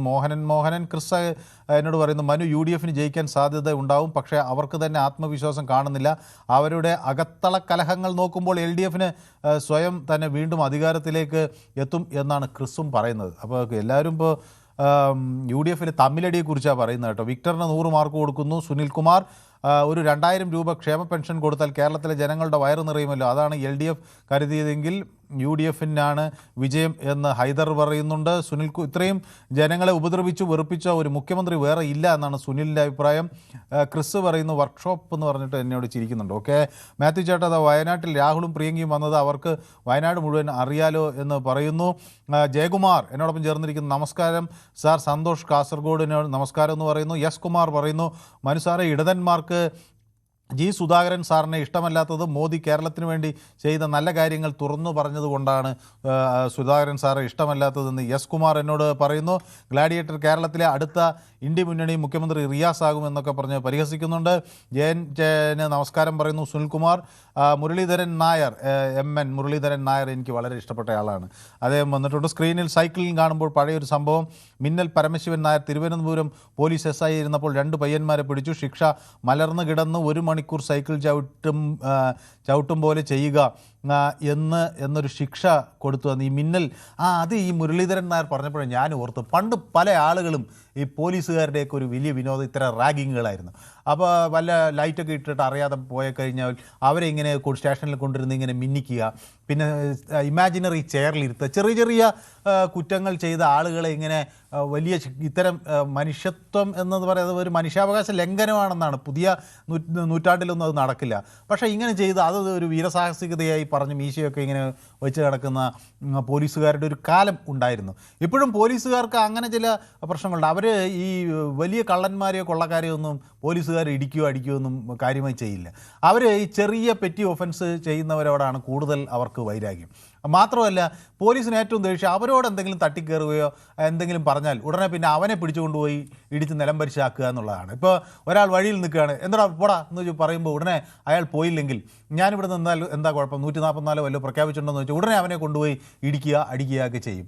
അതേസമയം വലിയ കൊലപാതകികളും അല്ലെങ്കിൽ കള്ളന്മാരും ഒക്കെ പോലീസിനെ കാണുമ്പോൾ താണു വണങ്ങി നിൽക്കും. ഉടനെ അവരെ പോലീസ് അവരെ തോളിൽ കൈയിട്ട് കൊണ്ടുപോകുന്ന രീതി നമുക്ക് കാണാൻ കഴിയും. അതുകൊണ്ടാണ് ഈ പാലക്കാട് ഒരു ചെന്താമര ആദ്യം 2 കൊലപാതകം ചെയ്ത് തിരിച്ചു വന്ന് വീണ്ടും കൊലപാതകം നടത്തിയതിൻ്റെ കാരണം പേടിയില്ല. അവർക്കൊന്നും അടിയൊന്നും കിട്ടുമെന്നുള്ള ഒരു പേടിയുമില്ല. പക്ഷേ സാധാരണക്കാരായ ആളുകളെ സംബന്ധിച്ചിടത്തോളം അവർക്ക് ഇത്തരം പേടി എപ്പോഴും കിട്ടുന്നു എന്നതാണ് ഒരു വലിയ പ്രശ്നം. ഓക്കെ, അപ്പോൾ ഞാൻ ശ്രീനിവാസൻ തിരുവനന്തപുരത്ത് നിന്ന് എന്നോടൊപ്പം ചേരുന്നു. അപ്പോൾ BJP സ്ഥാനാർത്ഥികളുടെ പട്ടിക വന്നിട്ടുണ്ട് എന്ന് ഉള്ള വിവരങ്ങൾ പുറത്തു വരുന്നു. ഞാൻ ആ പട്ടികയിലേക്ക് വരാം. അപ്പോൾ BJP സ്ഥാനാർത്ഥികളുടെ ആദ്യ പട്ടികയാണ് ഇപ്പോൾ വന്നിരിക്കുന്നത്. അപ്പോൾ മഞ്ചേശ്വരത്ത് നമുക്കറിയാവുന്നതുപോലെ തന്നെ K. സുരേന്ദ്രൻ വന്നിരിക്കുന്നു. ഉദുമയിൽ മനുലാൽ മേനോത്ത് ആണ് സ്ഥാനാർത്ഥി. കാഞ്ഞങ്ങാട് ബൽരാജ് M സ്ഥാനാർത്ഥിയാണ്. പയ്യന്നൂരിൽ AP ഗംഗാധരൻ സ്ഥാനാർത്ഥിയാണ്. അഴീക്കോട് KK വിനോദ് കുമാർ, അഴീക്കോട് അവിടുത്തെ BJPയുടെ ജില്ലാ സെക്രട്ടറിയൊക്കെ ആയിരുന്ന KK വിനോദ് കുമാർ അഭിഭാഷകനാണ്, അവിടെ സ്ഥാനാർത്ഥിയായിരിക്കുന്നു. കണ്ണൂരിൽ C. രഘുനാഥ് കോൺഗ്രസിൽ നിന്ന് അവിടെ മുഖ്യമന്ത്രി പിണറായി വിജയനെതിരെ ധർമ്മടത്തിൽ മത്സരിക്കുകയും ചെയ്ത രഘുനാഥാണ്. C. രഘുനാഥ് പിന്നീട് BJPയിലേക്ക് ചേരുകയും അവിടെ പാർലമെൻറ്റിലേക്ക് മത്സരിക്കുകയൊക്കെ ചെയ്ത BJP സ്ഥാനാർത്ഥി മത്സരിച്ച C. രഘുനാഥാണ് കണ്ണൂർ മണ്ഡലത്തിൽ സ്ഥാനാർത്ഥി. മാനന്തവാടിയിൽ P. ശ്യാംരാജ്, സുൽത്താൻ ബത്തേരിയിൽ കവിത AS സ്ഥാനാർത്ഥിയായിരിക്കുന്നു. വടകരയിൽ അഡ്വക്കേറ്റ് K. ദിലീപാണ്. കുറ്റ്യാടിയിൽ രാംദാസ് മണലേരി സ്ഥാനാർത്ഥിയാണ്. നാദാപുരത്ത് CP വിപിൻ ചന്ദ്രനാണ് സ്ഥാനാർത്ഥി. കൊയിലാണ്ടിയിൽ CR പ്രഫുൽ കൃഷ്ണൻ നമ്മുടെ യുവമോർച്ച നേതാവാണ്. അപ്പോൾ കൊയിലാണ്ടിയിൽ യുവമോർച്ച നേതാവിനാണ് കിട്ടിയിരിക്കുന്നത്. പേരാമ്പ്രയിൽ M. മോഹനൻ മാസ്റ്റർ, അവിടെ കോഴിക്കോടിൻ്റെ ഒരു വലിയ നേതാവ് എന്ന നിലയിൽ അറിയപ്പെടുന്ന ആളാണ് Shri M Mohanan master. CP Satheesan ബാലുശ്ശേരിയിലാണ്, എലത്തൂരിൽ T ദേവദാസ്, അതുപോലെ നിത്യ ഹരിദാസ് കോഴിക്കോട് നോർത്തിൽ മത്സരിക്കുന്നു. നിത്യ നമുക്കറിയാം നേരത്തെ തന്നെ ശ്രദ്ധേയായ സ്ഥാനാർത്ഥിയാണ് പാർലമെൻറ്റ് തെരഞ്ഞെടുപ്പിലൊക്കെ. ഒപ്പം കോഴിക്കോട് സൗത്തിൽ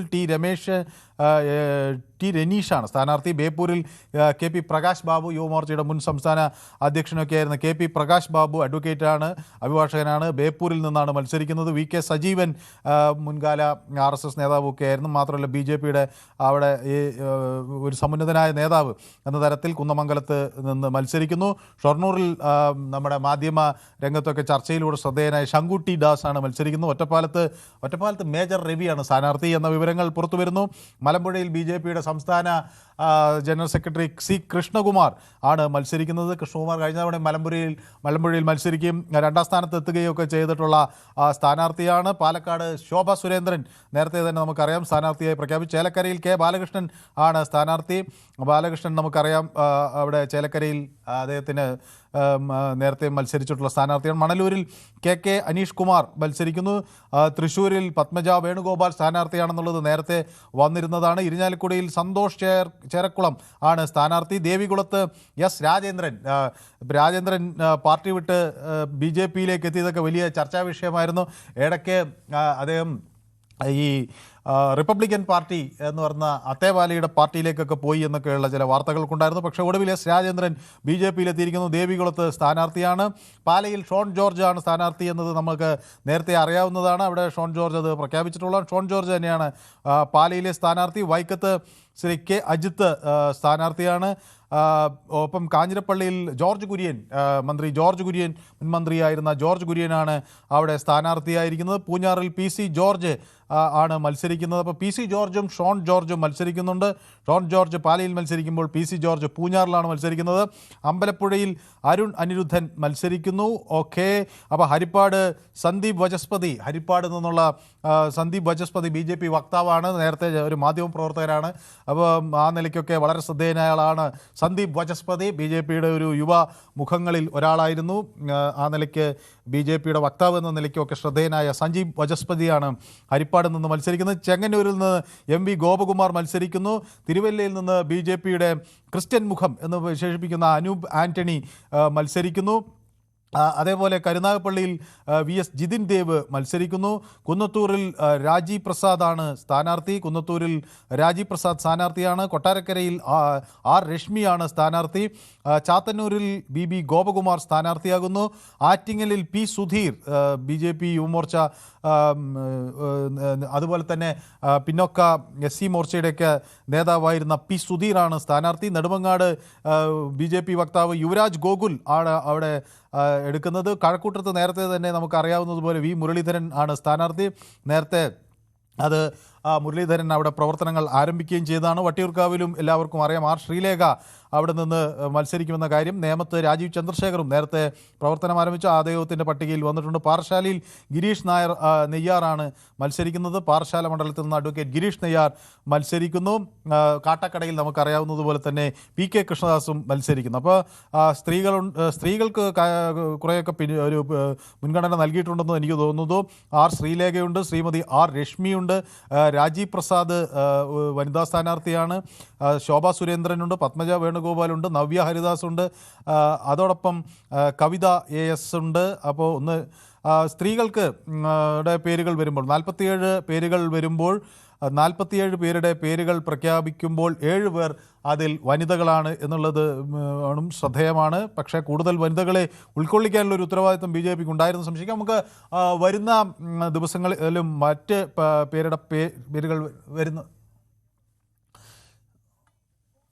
പേരുകൾ വരുന്നതോടുകൂടി നമുക്ക് ആ വിഷയങ്ങളിലേക്ക് വരികയും ചെയ്യാം. അപ്പോൾ ഏതായാലും BJPയെ സംബന്ധിച്ചിടത്തോളം ഇത് ഒരു സുപ്രധാനമായ അവരുടെ ആദ്യ പട്ടിക പെട്ടെന്ന് പുറത്തിറക്കാൻ കഴിഞ്ഞു എന്നത് വളരെ ഒരു സുപ്രധാനമായ ഒരു നേട്ടമാണ്. പക്ഷേ ഇതിൽ ചില പേരുകൾ നമുക്ക് നേരത്തെ അറിയാവുന്നതായിരുന്നു. പ്രത്യേകിച്ച് K സുരേന്ദ്രൻ അവിടെ നേരത്തെ തന്നെ പ്രവർത്തനം ആരംഭിച്ചു. മഞ്ചേശ്വരത്ത് സുരേന്ദ്രൻ മത്സരിക്കുന്നു എന്ന കാര്യം BJP നേരത്തെ തന്നെ അവിടെ അതിന് ഉള്ളിലുള്ള ആളുകൾക്കൊക്കെ അറിയാവുന്നതായിരുന്നു. നേരത്തെ തന്നെ അവിടെ പ്രവർത്തനങ്ങളും ആരംഭിച്ചിട്ടുണ്ട്. ഒരു ഘട്ടത്തിൽ മഞ്ചേശ്വരത്ത് നേരിയ വോട്ടിന് പരാജയപ്പെട്ട സുരേന്ദ്രനെ എല്ലാവർക്കും ഓർമ്മ കാണും. അപ്പോൾ ഇത്തവണ വീണ്ടും തൻ്റെ ശക്തി പരീക്ഷിക്കാനായി അവിടെ നിന്ന് വരുന്നു. അഴീക്കോട് മണ്ഡലത്തിൽ കെ വിനോദ് കുമാർ ഒരു BJPയുടെ അവിടുത്തെ കണ്ണൂർ ജില്ലയിലെ ഒരു ശക്തനായ ഒരു നേതൃമുഖമാണ്. കെ വിനോദ് കുമാർ പാർട്ടിയുടെ അവിടുത്തെ ജില്ലാ സെക്രട്ടറി എന്ന നിലയിലൊക്കെ പ്രവർത്തിച്ചിട്ടുള്ള ആളാണ്. അപ്പോൾ ആ നിലയ്ക്ക് സമര പോരാട്ടങ്ങളിലൊക്കെ മുന്നിൽ നിന്ന് നയിച്ചിട്ടുള്ള കെ വിനോദ് കുമാറാണ് അഴീക്കോട് നിന്ന് മത്സരിക്കുന്ന ഒരു പ്രമുഖൻ. വടകരയിൽ കെ ദിലീപാണ് സ്ഥാനാർത്ഥി. യുവമോർച്ച നേതാവ് CR പ്രഫുൽ കൃഷ്ണ മത്സരിക്കുന്നത് കൊയിലാണ്ടിയിലാണ്. പേരാമ്പ്രയിൽ മോഹനൻ മാസ്റ്റർ മത്സരിക്കുന്നു. അതോടൊപ്പം കോഴിക്കോട് നോർത്തിലാണ് BJPയുടെ മറ്റൊരു പ്രമുഖ സ്ഥാനാർത്ഥി നവ്യ ഹരിദാസ് മത്സരിക്കുന്നത്. നവ്യ ഹരിദാസ് പ്രാദേശിക തലം തൊട്ട് തന്നെ ഉയർന്നു വന്നിട്ടുള്ള ഒരു നേതാവ് എന്ന നിലയിൽ ശ്രദ്ധേയമായ പ്രവർത്തനങ്ങൾ കാഴ്ചവെച്ച് എന്നതുകൂടി വ്യക്തമാണ്. അഡ്വക്കേറ്റ് KP പ്രകാശ് ബാബുവാണ് മറ്റൊരു പ്രമുഖ നേതാവ്. പ്രകാശ് ബാബു ബേപ്പൂർ മണ്ഡലത്തിൽ നിന്നാണ് ജനവിധി തേടുന്നത്. പ്രകാശ് ബാബു യുവമോർച്ചയുടെ സംസ്ഥാന അധ്യക്ഷൻ എന്ന നിലയിൽ ഒക്കെ പ്രവർത്തിച്ച് തൻ്റേതായ വ്യക്തിമുദ്ര പതിപ്പിച്ചിട്ടുള്ള ഒരു നേതാവാണ് KP പ്രകാശ് ബാബു. ബേപ്പൂർ മണ്ഡലത്തിൽ നിന്നാണ് ജനവിധി തേടുന്നത്. VK സജീവൻ BJPയുടെ സീസൺഡ് പൊളിറ്റീഷ്യൻ എന്ന് വേണമെങ്കിൽ പറയാം. കോഴിക്കോട് മേഖലയിൽ വളരെ ശക്തമായ പ്രവർത്തനങ്ങൾ നടത്തിയിട്ടുള്ള നേതാവ് എന്ന നിലയിൽ ആ ഒരു മേഖല അധ്യക്ഷൻ എന്ന നിലയിലൊക്കെ പ്രവർത്തിച്ചിട്ടുള്ള VK സജീവൻ ആണ് കുന്നമംഗലത്ത് നിന്ന് സ്ഥാനാർത്ഥിയാകുന്നത്. ഷൊർണൂരിൽ നിന്ന് ശങ്കുട്ടി ദാസിനെ എല്ലാവർക്കും ടെലിവിഷനിലൂടെ ഒക്കെ തന്നെ വളരെ ശ്രദ്ധേയനായ ഒരു നേതാവാണ്. അദ്ദേഹത്തിൻ്റെ ടെലിവിഷനിലെ ഇടപെടലുകൾ, പ്രത്യേകിച്ച് BJP വക്താവ് എന്ന നിലയിലുള്ള ശ്രദ്ധേയമായ പ്രവർത്തനങ്ങൾ ശങ്കുട്ടി ദാസിനെ ശ്രദ്ധേയനാക്കുന്നു. പാലക്കാട് നിന്ന് മേജർ രവി ഒറ്റപ്പാലം മണ്ഡലത്തിൽ, പാലക്കാട് ജില്ലയിലെ ഒറ്റപ്പാലം മണ്ഡലത്തിൽ നിന്നാണ് മത്സരിക്കുന്നത്. മേജർ രവി ഒറ്റപ്പാലത്താണ് മത്സരിക്കുന്നത്. നെന്മാറയിൽ മത്സരിക്കുമോ എന്നൊക്കെയുള്ള സംശയങ്ങൾ ആദ്യഘട്ടത്തിൽ ഉണ്ടായിരുന്നെങ്കിലും ഒറ്റപ്പാലം മണ്ഡലത്തിൽ ഒരു ശക്തമായ സാന്നിധ്യമാകാൻ മേജർ രവിക്ക് കഴിയും എന്ന പ്രതീക്ഷ BJP നേതൃത്വത്തിനുണ്ട്. അവിടെ ഈ സിനിമാ രംഗവുമായി ബന്ധപ്പെട്ട് നിറയെ ആളുകളൊക്കെ ഉള്ളൊരു സ്ഥലമാണ്. സിനിമ ഷൂട്ടിങ്ങുകളൊക്കെ ധാരാളം നടക്കുന്ന സ്ഥലമാണല്ലോ ഒറ്റപ്പാലം. അപ്പോൾ സ്വാഭാവികമായും ഒരു സിനിമാ രംഗത്തു കൂടി തൻ്റേതായ വ്യക്തിമുദ്ര പതിപ്പിച്ച മേജർ രവിയാണ് ഒറ്റപ്പാലത്ത് നിന്ന് സ്ഥാനാർത്ഥിയാകുന്നത്. C കൃഷ്ണകുമാർ നമുക്കറിയാം മലമ്പുഴ മണ്ഡലത്തിൽ നിന്ന് ജനവിധി തേടുന്നു. ശ്രീ കൃഷ്ണകുമാർ മലമ്പുഴയിൽ മത്സരിക്കുമെന്നുള്ള കാര്യം നേരത്തെ തന്നെ ഉറപ്പായിരുന്നു. മലമ്പുഴയിൽ കഴിഞ്ഞ തവണ 2ാം സ്ഥാനത്തെത്തിയ C കൃഷ്ണകുമാർ നേരത്തെ VS അച്യുതാനന്ദനെതിരെയും ഒക്കെ മലമ്പുഴയിൽ മത്സരിക്കുമ്പോൾ അവിടെ BJPയുടെ ഒരു ഇനിയൊരു സ്വാധീന മേഖല എന്ന തരത്തിൽ അവിടെ ഉറപ്പിക്കാനൊക്കെയുള്ള ശ്രമം നടത്തി. അങ്ങനെ 3ാം സ്ഥാനത്ത് നിന്ന് BJPയെ അവിടെ ഒരു സുപ്രധാനമായ ഒരു പോരാട്ട വീര്യമുള്ള ഒരു പാർട്ടിയാക്കി മാറ്റുന്നതിൽ സുപ്രധാന പങ്കുവഹിച്ച് C കൃഷ്ണകുമാറിനെ പാലക്കാടുകാർക്കൊക്കെ സുപരിചിതനാണ്. വിദ്യാർത്ഥി പരിഷത്തിലൂടെയാണ് രംഗത്ത് വന്നത്. അവിടെ വിക്ടോറിയ കോളേജിൻ്റെയൊക്കെ ചുമതല ഏറ്റെടുത്ത വിദ്യാർത്ഥി പരിഷത്ത് നേതാവ് എന്ന നിലയിൽ രംഗപ്രവേശനം ചെയ്ത കൃഷ്ണകുമാർ പിന്നീട് യുവമോർച്ചയിലും അതിനുശേഷം പാലക്കാട് നഗരസഭ ആദ്യമായി പിടിച്ചെടുക്കുന്നതിലുമൊക്കെ നിർണായക പങ്ക് വഹിച്ചിട്ടുള്ള നേതാവാണ് ശ്രീ C കൃഷ്ണകുമാർ. അപ്പോൾ C കൃഷ്ണകുമാർ ഇത്തവണ മലമ്പുഴയിൽ നിന്ന് മത്സരിക്കുന്നു. പാലക്കാട് നമുക്കെല്ലാം അറിയുന്നത് പോലെ ശോഭാ സുരേന്ദ്രൻ ആദ്യം തന്നെ അവിടെ ചുമരെഴുത്തൊക്കെ ആരംഭിക്കുകയും ചെറിയ വിവാദങ്ങളൊക്കെ ഉണ്ടാകുകയും ചെയ്തു. ജില്ലാ അധ്യക്ഷൻ യോഗത്തിന് വന്നില്ല എന്ന് പിന്നീട് കൃഷ്ണകുമാർ വിളിച്ചുകൊണ്ട് വന്നു എന്നൊക്കെയുള്ള വിവാദങ്ങളും വാർത്തകളും ഒക്കെ അന്ന് പല കോണുകളിൽ നിന്ന് ഉയർന്നു കേട്ടിരുന്നു. പക്ഷേ എല്ലാ പ്രശ്നങ്ങളും അതിജീവിച്ചുകൊണ്ട് ശോഭാ സുരേന്ദ്രൻ അവിടെ ജയിക്കുകയാണ് എന്ന ഒരു പ്രതീതി ഉണ്ടാക്കാൻ BJPക്ക് കഴിഞ്ഞിട്ടുണ്ട് എന്നാണ് ഇപ്പോൾ അവകാശപ്പെടുന്നത്. ഏതായാലും മാത്രമല്ല, മറ്റ് 2 കക്ഷികളെ സംബന്ധിച്ചിടത്തോളം അങ്ങനെ വലിയൊരു രാഷ്ട്രീയ എതിരാളികളില്ല എന്ന തരത്തിലൊക്കെ അവർക്കൊരു പ്രതീക്ഷ നൽകുകയും ചെയ്യുന്നു. ഒരു സ്വതന്ത്രനെയാണ് CPM മത്സരരംഗത്ത് ഇറക്കിയിട്ടുള്ള NMR റസാഖ്. അപ്പോൾ സ്വാഭാവികമായും NMR റസാഖിനെ പോലെ അത്ര രാഷ്ട്രീയ പരിചയമില്ലാത്ത ആളുകളെ നേരിടാൻ ശോഭാ സുരേന്ദ്രന് കഴിയും എന്നാണ് പ്രതീക്ഷ. പാലക്കാട് BJPയുടെ O രാജഗോപാലിൻ്റെ കാലം തൊട്ട് തന്നെ ഏറ്റവും ശക്തമായ മണ്ഡലങ്ങളിൽ ഒന്നാണ്. O രാജഗോപാലും അവിടെ നല്ല പ്രവർത്തനങ്ങൾ കാഴ്ചവെക്കുകയും മികച്ച തെരഞ്ഞെടുപ്പ് പോരാട്ടം കാഴ്ചവെക്കുകയൊക്കെ ചെയ്തിട്ടുള്ള നേതാവാണ്. O രാജഗോപാൽ തുടങ്ങി വെച്ച ആ ഒരു വലിയ രാഷ്ട്രീയ മുന്നേറ്റത്തിന് കൂടിയാണ് പിന്നീട് E ശ്രീധരൻ ചുരുങ്ങിയ വോട്ടുകൾക്ക് അവിടെ പരാജയപ്പെടുന്ന ഒരു സാഹചര്യം നമുക്ക് കാണാൻ കഴിഞ്ഞു. ഇത്തവണ കോൺഗ്രസിനെ സംബന്ധിച്ചിടത്തോളം രാഹുൽ മാക്കൂട്ടം വലിയ ആരോപണം നേരിടുന്ന ഒരു സാഹചര്യത്തിൽ കോൺഗ്രസിന് ഇതുവരെ ഒരു വ്യക്തമായ ഒരു രാഷ്ട്രീയ മുഖം അവിടെ നൽകാൻ കഴിയാത്തതിൻ്റെ ഒരു സാഹചര്യത്തിൽ അവിടുത്തെ പ്രാദേശിക തലത്തിലുള്ള ആളുകളും പുറത്തുനിന്ന് വന്ന ആളുകളെ വേണ്ട എന്നൊക്കെയുള്ള തർക്കങ്ങളൊക്കെ നടക്കുന്ന ഒരു ഘട്ടത്തിൽ കൂടിയാണ് പാലക്കാട് ശോഭാ സുരേന്ദ്രൻ മത്സരരംഗത്ത് ഇറങ്ങുന്നത്. ചേലക്കരയിലേക്ക് ബാലകൃഷ്ണനെ നമുക്കെല്ലാം അറിയാം. അവിടെ പഞ്ചായത്ത് തെരഞ്ഞെടുപ്പുകളിലൊക്കെ അദ്ദേഹം നേടിയ നേട്ടങ്ങളും അവിടെ വ്യക്തമാണ്. മണലൂരിൽ കെ അനീഷ് കുമാറാണ് സ്ഥാനാർത്ഥി. തൃശ്ശൂരിൽ പത്മജ വേണുഗോപാലിൻ്റെ സീറ്റ് നേരത്തെ തന്നെ വ്യക്തമാക്കിയിരുന്നു. മത്സരിക്കാൻ ആഗ്രഹം ഉണ്ടെങ്കിൽ അല്ലെങ്കിൽ മത്സരിക്കാൻ ആവശ്യപ്പെടുകയാണെങ്കിൽ തൃശ്ശൂർ ആവശ്യപ്പെടും എന്ന് പത്മജ വേണുഗോപാൽ നേരത്തെ തന്നെ വ്യക്തമാക്കിയിരുന്നു. കരുണാകരൻ്റെ കാലം തൊട്ട് തന്നെ തൃശ്ശൂരിനോട് തനിക്കുള്ള ആ സ്നേഹമൊക്കെ പത്മജ വേണുഗോപാൽ പല അഭിമുഖങ്ങളിലും എടുത്ത് പറഞ്ഞിട്ടുള്ളതാണ്. തൃശ്ശൂരുകാർക്ക് തന്നെ എപ്പോഴും പത്മേച്ചി എന്ന തരത്തിൽ വിളിക്കുന്നു. ആ സ്നേഹബന്ധമുണ്ട്. അതുകൊണ്ട് അവിടെ വ്യക്തിപരമായ ഒരുപാട് ആളുകളെ തനിക്ക് നേരിട്ടറിയാം എന്നൊക്കെ പത്മജ വേണുഗോപാൽ പല ഘട്ടങ്ങളിലായി പറയുകയും ചെയ്തിട്ടുണ്ട്. ഇരിഞ്ഞാലക്കുടയിൽ സന്തോഷ് ചെറുകുളം ആണ് മത്സരിക്കുന്നത്. അപ്പോൾ ഈ മറ്റൊരു പ്രധാന സ്ഥാനാർത്ഥി എസ് രാജേന്ദ്രനാണ്. ദേവികുളത്തിൽ നിന്നാണ് രാജേന്ദ്രൻ മത്സരിക്കുന്നത്. രാജേന്ദ്രനും പാർട്ടിയുമായുള്ള തർക്കം എത്രയോ കാലങ്ങളായി തുടർന്നു. എം മണിയുടെ ഒരു വലങ്കയ്യായി രാഷ്ട്രീയ രംഗത്ത് സജീവമായിരുന്ന രാജേന്ദ്രൻ പിന്നീട് അദ്ദേഹം പാർട്ടി വിട്ടുപോയപ്പോൾ പറഞ്ഞ ചില വാക്കുകളൊക്കെ നമുക്ക് അറിയാവുന്നതാണ്. ഏതായാലും പാർട്ടിയുമായി ഉടക്കിപ്പിരിയുകയും പിന്നീട് റിപ്പബ്ലിക്കൻ പാർട്ടിയിലേക്ക് പോകുന്നു എന്നൊക്കെ പറയുകയും ചെയ്ത എസ് രാജേന്ദ്രൻ പിന്നീട് ഒടുവിൽ BJP-യിലേക്ക് എത്തിയിരിക്കുന്നു. അവിടെ നിന്ന് മത്സരിക്കുന്നു. ഷോൺ ജോർജാണ് പാലയിലെ ഒരു സ്ഥാനാർത്ഥി. അപ്പോൾ അവിടെ രണ്ട് മാണി സി കാപ്പനും ജോസ് കെ മാണിയും ഒക്കെ മത്സരിക്കുന്ന പാലയിൽ അവിടെ ഏറ്റവും ശക്തമായ ഒരു ത്രികോണ മത്സരത്തിന് വേദിയൊരുക്കും ഷോൺ ജോർജ് എന്ന കാര്യത്തിൽ തർക്കമില്ല. കാരണം ചരിത്രത്തിൽ ആദ്യമായി പാലാ നഗരസഭ അവിടെ മാണി കോൺഗ്രസിന് നഷ്ടമായിരിക്കുന്നു. ആ ഘട്ടത്തിലൊക്കെയാണ് ഈ ഒരു തെരഞ്ഞെടുപ്പ് വരുന്നത്. അപ്പോൾ അവിടെ തീപാറുന്ന പോരാട്ടം തന്നെ ഉണ്ടാകും എന്ന കാര്യത്തിൽ സംശയമില്ല. അവിടെ പാലയിൽ മത്സരിക്കുന്നത് ഷോൺ ജോർജ് ആണെന്ന് വ്യക്തമാകുമ്പോൾ കടുത്ത മത്സരത്തിനാണ് BJP അവിടെ കളമൊരുക്കുന്നത് എന്ന കാര്യം ഉറപ്പാണ്. അപ്പോൾ ത്രികോണ മത്സരം എന്ന തരത്തിൽ പാലയിൽ ഒരുപക്ഷെ കേരളത്തിലെ ഏറ്റവും തീപാറുന്ന പോരാട്ടങ്ങളിൽ ഒന്ന് നടക്കുന്ന മണ്ഡലം എന്ന കാര്യം വ്യക്തമാണ്. വൈക്കത്ത് കെ അജിത്താണ് മത്സരിക്കുന്നത്. പിന്നീട് ഈ കാഞ്ഞിരപ്പള്ളിയിൽ ജോർജ് കുര്യൻ BJP-യുടെ ഒരു ക്രിസ്ത്യൻ മുഖം എന്ന തരത്തിൽ എല്ലാ ഘട്ടത്തിലും BJP-ക്കൊപ്പം വളരെ നാളുകളായുള്ള BJP വക്താവായിരുന്ന കേന്ദ്രമന്ത്രി അങ്ങനെയുള്ള പല തലത്തിൽ ശ്രദ്ധേയനായ ജോർജ് കുര്യൻ ന്യൂനപക്ഷ മുഖമായിരുന്നു BJP-യുടേത്. ന്യൂനപക്ഷ മോർച്ചയുടെ ഭാഗമായി ഒക്കെ അദ്ദേഹം പ്രവർത്തിച്ചിട്ടുണ്ട്.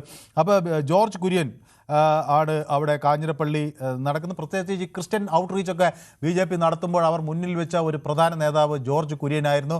കേക്കും ഈസ്റ്റർ മുട്ടയുമൊക്കെയായി ക്രൈസ്തവ ഭവനങ്ങൾ സന്ദർശിക്കുകയും ക്രൈസ്തവരെ വോട്ടർമാരെ വിശ്വാസത്തിലെടുക്കാനും ഒക്കെ BJP നടത്തിയ ക്രിസ്ത്യൻ ഔട്ട്റീച്ച് പ്രോഗ്രാമിൻ്റെയൊക്കെ മുന്നണിയിൽ ജോർജ് കുര്യനെ ആളുകൾ കണ്ടിട്ടുണ്ട്. അപ്പോൾ സ്വാഭാവികമായും ജോർജ് കുര്യൻ കാഞ്ഞിരപ്പള്ളിയിൽ നിന്ന് മത്സരിക്കുന്നു. പൂഞ്ഞാറ് PC ജോർജ് അവിടെ നിന്ന് മത്സരിക്കുമ്പോൾ പൂഞ്ഞാറിൻ്റെ മുൻ MLA കൂടിയായ PC ജോർജ് അവിടെ നിന്ന് മത്സരിക്കുമ്പോൾ അവിടെ എന്താണ് PC ജോർജ് എന്ന വ്യക്തിക്ക് നേടാൻ കഴിയുന്നത് എന്നത് വളരെ ശ്രദ്ധേയമാണ്. BJP-യുടെ വോട്ടിനോടൊപ്പം വ്യക്തിപരമായി PC ജോർജിനൊപ്പം എത്ര കണ്ട് ആളുകൾ അണിനിരക്കുമെന്നത് വലിയ ഒരു ചോദ്യമാണ്. ഇപ്പോൾ PC ജോർജിനെ സംബന്ധിച്ചിടത്തോളം നേരത്തെ ഈ ലോക്സഭാ സീറ്റ് കിട്ടുമോ, എന്താണ് PC ജോർജിന് സീറ്റ് നൽകാതിരുന്നത് എന്നതൊക്കെ വലിയ ചർച്ചാ വിഷയമായിരുന്ന ഒരു കാര്യമാണ്.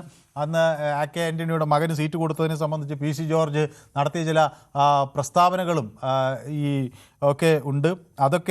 അതിനൊക്കെ അപ്പുറത്തേക്ക് ഇപ്പോൾ ഏതായാലും PC ജോർജിനെ പൂഞ്ഞാറിലേക്ക് പരിഗണിച്ചിരിക്കുന്നു. അമ്പലപ്പുഴയിൽ അരുൺ അനിരുദ്ധൻ ആണ് മത്സരിക്കുന്നത്. അപ്പോൾ അമ്പലപ്പുഴ എന്തുകൊണ്ടും ഈ തെരഞ്ഞെടുപ്പിൽ ശ്രദ്ധേയമായ ഒരു പോരാട്ടത്തിനുള്ളൊരു വേദിയായിരിക്കും. അമ്പലപ്പുഴയിൽ അപ്പോൾ ഏതാണ്ട് ചിത്രം വ്യക്തമായി കഴിഞ്ഞു.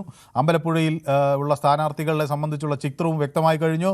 അരുൺ അനിരുദ്ധനാണ് അവിടെ നിന്ന് BJP-ക്ക് വേണ്ടി മത്സരിക്കുന്നത്. ഹരിപ്പാട് ഉള്ള ചിത്രവും ഏറെക്കുറെ വ്യക്തമായി കഴിഞ്ഞു. അവിടെ സന്ദീപ് വചസ്പതി BJP-ക്ക് വേണ്ടി കളത്തിലിറങ്ങുമ്പോൾ സ്വാഭാവികമായും കോൺഗ്രസിൻ്റെ ഒരു ശക്തകേന്ദ്രം എന്നൊക്കെ വിചാരിക്കുന്ന ഹരിപ്പാട് എന്ത് മാറ്റങ്ങൾ കൊണ്ടുവരാൻ സന്ദീപ് വചസ്പതിക്കാകും എന്നതാണ് എല്ലാവരും ഉറ്റുനോക്കുന്നത്. ഒപ്പം ഈ ക്രിസ്ത്യൻ മുഖം എന്ന BJP എപ്പോഴും അവകാശപ്പെട്ടിട്ടുള്ള അനൂപ് ആൻ്റണിയെ ഇത്തവണ നേരത്തെയും BJP വലിയ തോതിൽ മുന്നിൽ നിർത്തുകയൊക്കെ ചെയ്തിട്ടുണ്ട്. BJP-യുടെ സംസ്ഥാന നേതാക്കളിൽ ഒരു ശക്തമായ ഒരു നേതൃനിരയിൽ അദ്ദേഹത്തെ ഉൾപ്പെടുത്തുകയൊക്കെ ചെയ്തിട്ടുണ്ട്. അപ്പോൾ തിരുവല്ലയിൽ നിന്ന് അനൂപ് ആൻ്റണി മത്സരിക്കുന്നു. അപ്പോൾ അനൂപ് ആൻ്റണിയുടെ പ്രവർത്തനം ഏത് തരത്തിൽ ക്രൈസ്തവ സമൂഹത്തെ BJP-യുമായി അടുപ്പിക്കും എന്നതാണ് പ്രധാനമായും ഉറ്റുനോക്കുന്നത്. കുന്നത്തൂർ മണ്ഡലത്തിൽ നിന്ന് രാജീവ് പ്രസാദാണ് BJP സ്ഥാനാർത്ഥിയായി മത്സരിക്കുന്നത്. R രശ്മി കൊട്ടാരക്കരയിൽ നിന്ന് മത്സരിക്കും. അപ്പോൾ കൊട്ടാരക്കര ഒരു പോർക്കളം ഏറെക്കുറെ ഇപ്പോൾ അതിൻ്റെ ഒരു ചിത്രവും വ്യക്തമായി കഴിഞ്ഞു. കൊട്ടാരക്കരയിൽ എന്താണ് സംഭവിക്കാൻ പോകുന്നത് എന്നത് അവിടെ വലിയൊരു ചോദ്യചിഹ്നമായിരിക്കുന്നു.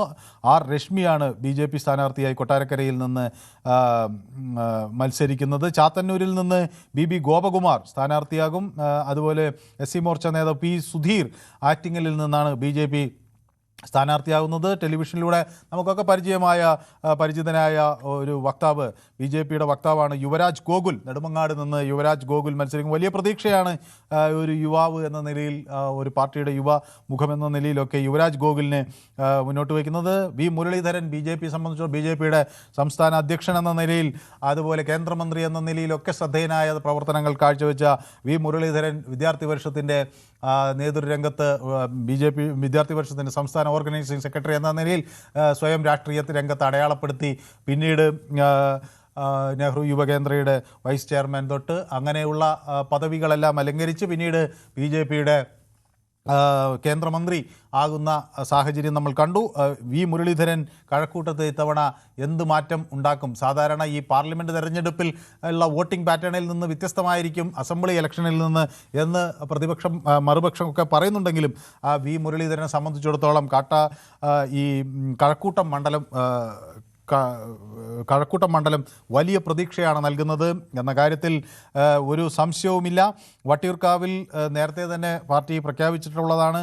അവിടെ ശ്രീലേഖ മത്സരിക്കും എന്ന കാര്യത്തിൽ. നേരത്തെ ശ്രീലേഖ തിരുവനന്തപുരം മേയർ സ്ഥാനാർത്ഥിയായില്ല, അല്ലെങ്കിൽ മേയർ സ്ഥാനത്തേക്ക് പരിഗണിക്കപ്പെട്ടില്ല എന്നത് വലിയ വിവാദങ്ങളായി നിൽക്കുന്ന ഒരു സാഹചര്യത്തിലാണ് അന്ന് BJP വൃത്തങ്ങളിൽ നിന്ന് തന്നെ പുറത്തു വന്നൊരു ഇത് വട്ടിയൂർക്കാവിൽ അവർ MLA ആയി മത്സരിക്കാനുള്ളൊരു സാധ്യതയുണ്ട്, അതുകൊണ്ടാണ് അവരെ പരിഗണിക്കാതിരുന്നതെന്നൊരു ന്യായീകരണം അന്ന് ഉള്ളിൽ നിന്നൊക്കെ വന്നിരുന്നു.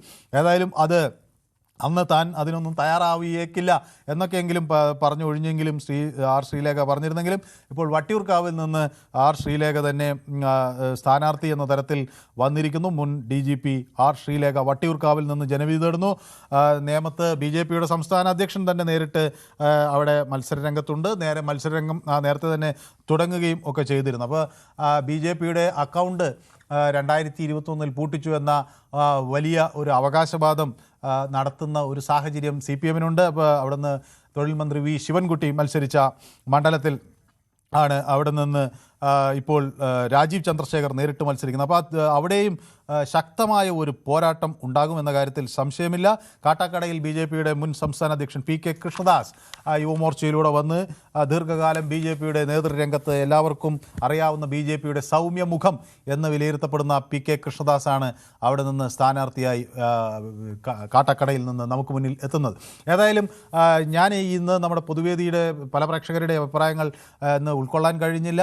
ഏതായാലും ഈ യൂട്യൂബിലുമൊക്കെ പലരും കമൻറ്റുകൾ ഇടുന്നുണ്ട്. അത് ഇന്ന് വായിക്കാൻ പലതും കഴിഞ്ഞില്ല, ഈ പെട്ടെന്നൊരു തെരഞ്ഞെടുപ്പ് വാർത്ത വന്നതുകൊണ്ടാണ്. അപ്പോൾ സ്വാഭാവികമായും ഈ വിഷയം നമ്മൾ ഇന്ന് ചർച്ച ചെയ്ത സുപ്രധാനമായ വിഷയം, ഈ പാർട്ടി മാറി വരുന്നവരെ സ്വീകരിക്കണോ എന്നതിനെ സംബന്ധിച്ച് ഞാൻ ഒരു യൂട്യൂബിൽ പ്രേക്ഷകർക്ക് മുന്നിൽ അവരുടെ അഭിപ്രായങ്ങൾ ചോദിച്ചിരുന്നു. അപ്പോൾ ഇത്തരക്കാരെ പിന്തുണയ്ക്കുന്നൊരു രീതി ശരിയാണോ എന്ന് ചോദിക്കുമ്പോൾ 71% ആളുകളും അവരെ പിന്തുണയ്ക്കുന്നത് കൊണ്ട് തെറ്റില്ല എന്ന ഒരു നിലപാടാണ് വ്യക്തമാക്കുന്നത്. അപ്പോൾ പാർട്ടി മാറി വരുന്നത് കൊണ്ട് കുഴപ്പമില്ല, ആളുകളെ സ്വീകരിക്കാം എന്നാണ് ബഹുഭൂരിപക്ഷം പ്രേക്ഷകരും പറയുന്നത്. ഏതായാലും ഇന്നത്തെ രാഷ്ട്രീയ സംഭവ വികാസങ്ങൾ നമ്മോട് ചില അടിസ്ഥാന ചോദ്യങ്ങൾ ഉയർത്തുകയാണ്. ആശയങ്ങളും സിദ്ധാന്തങ്ങളും ഉയർത്തിപ്പിടിക്കേണ്ടതല്ല അല്ലേ രാഷ്ട്രീയം എന്നതാണ് പ്രധാന കാര്യം. വ്യക്തിപരമായ താല്പര്യങ്ങളുടെയും അവസരവാദങ്ങളുടെയും ഒക്കെ ഒരു രീതി പാർട്ടി അച്ചടക്കത്തേക്കാൾ ശക്തമായ ഘടകങ്ങളായി മാറുകയാണോ എന്ന സംശയം ഉയരുകയാണ്. വ്യക്തിപരമായ സംതൃപ്തിയും വിമത നീക്കങ്ങളും ഒക്കെ ഒരു പാർട്ടിയുടെ ആഭ്യന്തരമായ വിഷയങ്ങളാണ്. പക്ഷേ അതിൻ്റെ പ്രതിഫലനം ജനാധിപത്യ രാഷ്ട്രീയത്തിലേക്ക് വരുമ്പോൾ അതിൻ്റെ വിശ്വാസ്യതയിലേക്കാണ് വിരൽ ചൂണ്ടുന്നത്. രാഷ്ട്രീയത്തിൽ ജയവും തോൽവിയും ഒക്കെ സ്വാഭാവികമാണ്. പക്ഷേ ജനാധിപത്യത്തിന് ഏറ്റവും പ്രധാനപ്പെട്ടത് വിശ്വാസവും നൈതികതയുമാണ്. ആ വിശ്വാസം സംരക്ഷിക്കാനുള്ള ഉത്തരവാദിത്വം എല്ലാ പാർട്ടികൾക്കും അതിൻ്റെ നേതൃനിരക്കും ഉണ്ട് എന്ന കാര്യത്തിൽ തർക്കമില്ല. ഇന്നത്തെ പൊതുവേദി ഇവിടെ സമാപിക്കുകയാണ്. നാളെ മറ്റൊരു വിഷയമായി വീണ്ടും കാണാം. നന്ദി, നമസ്കാരം.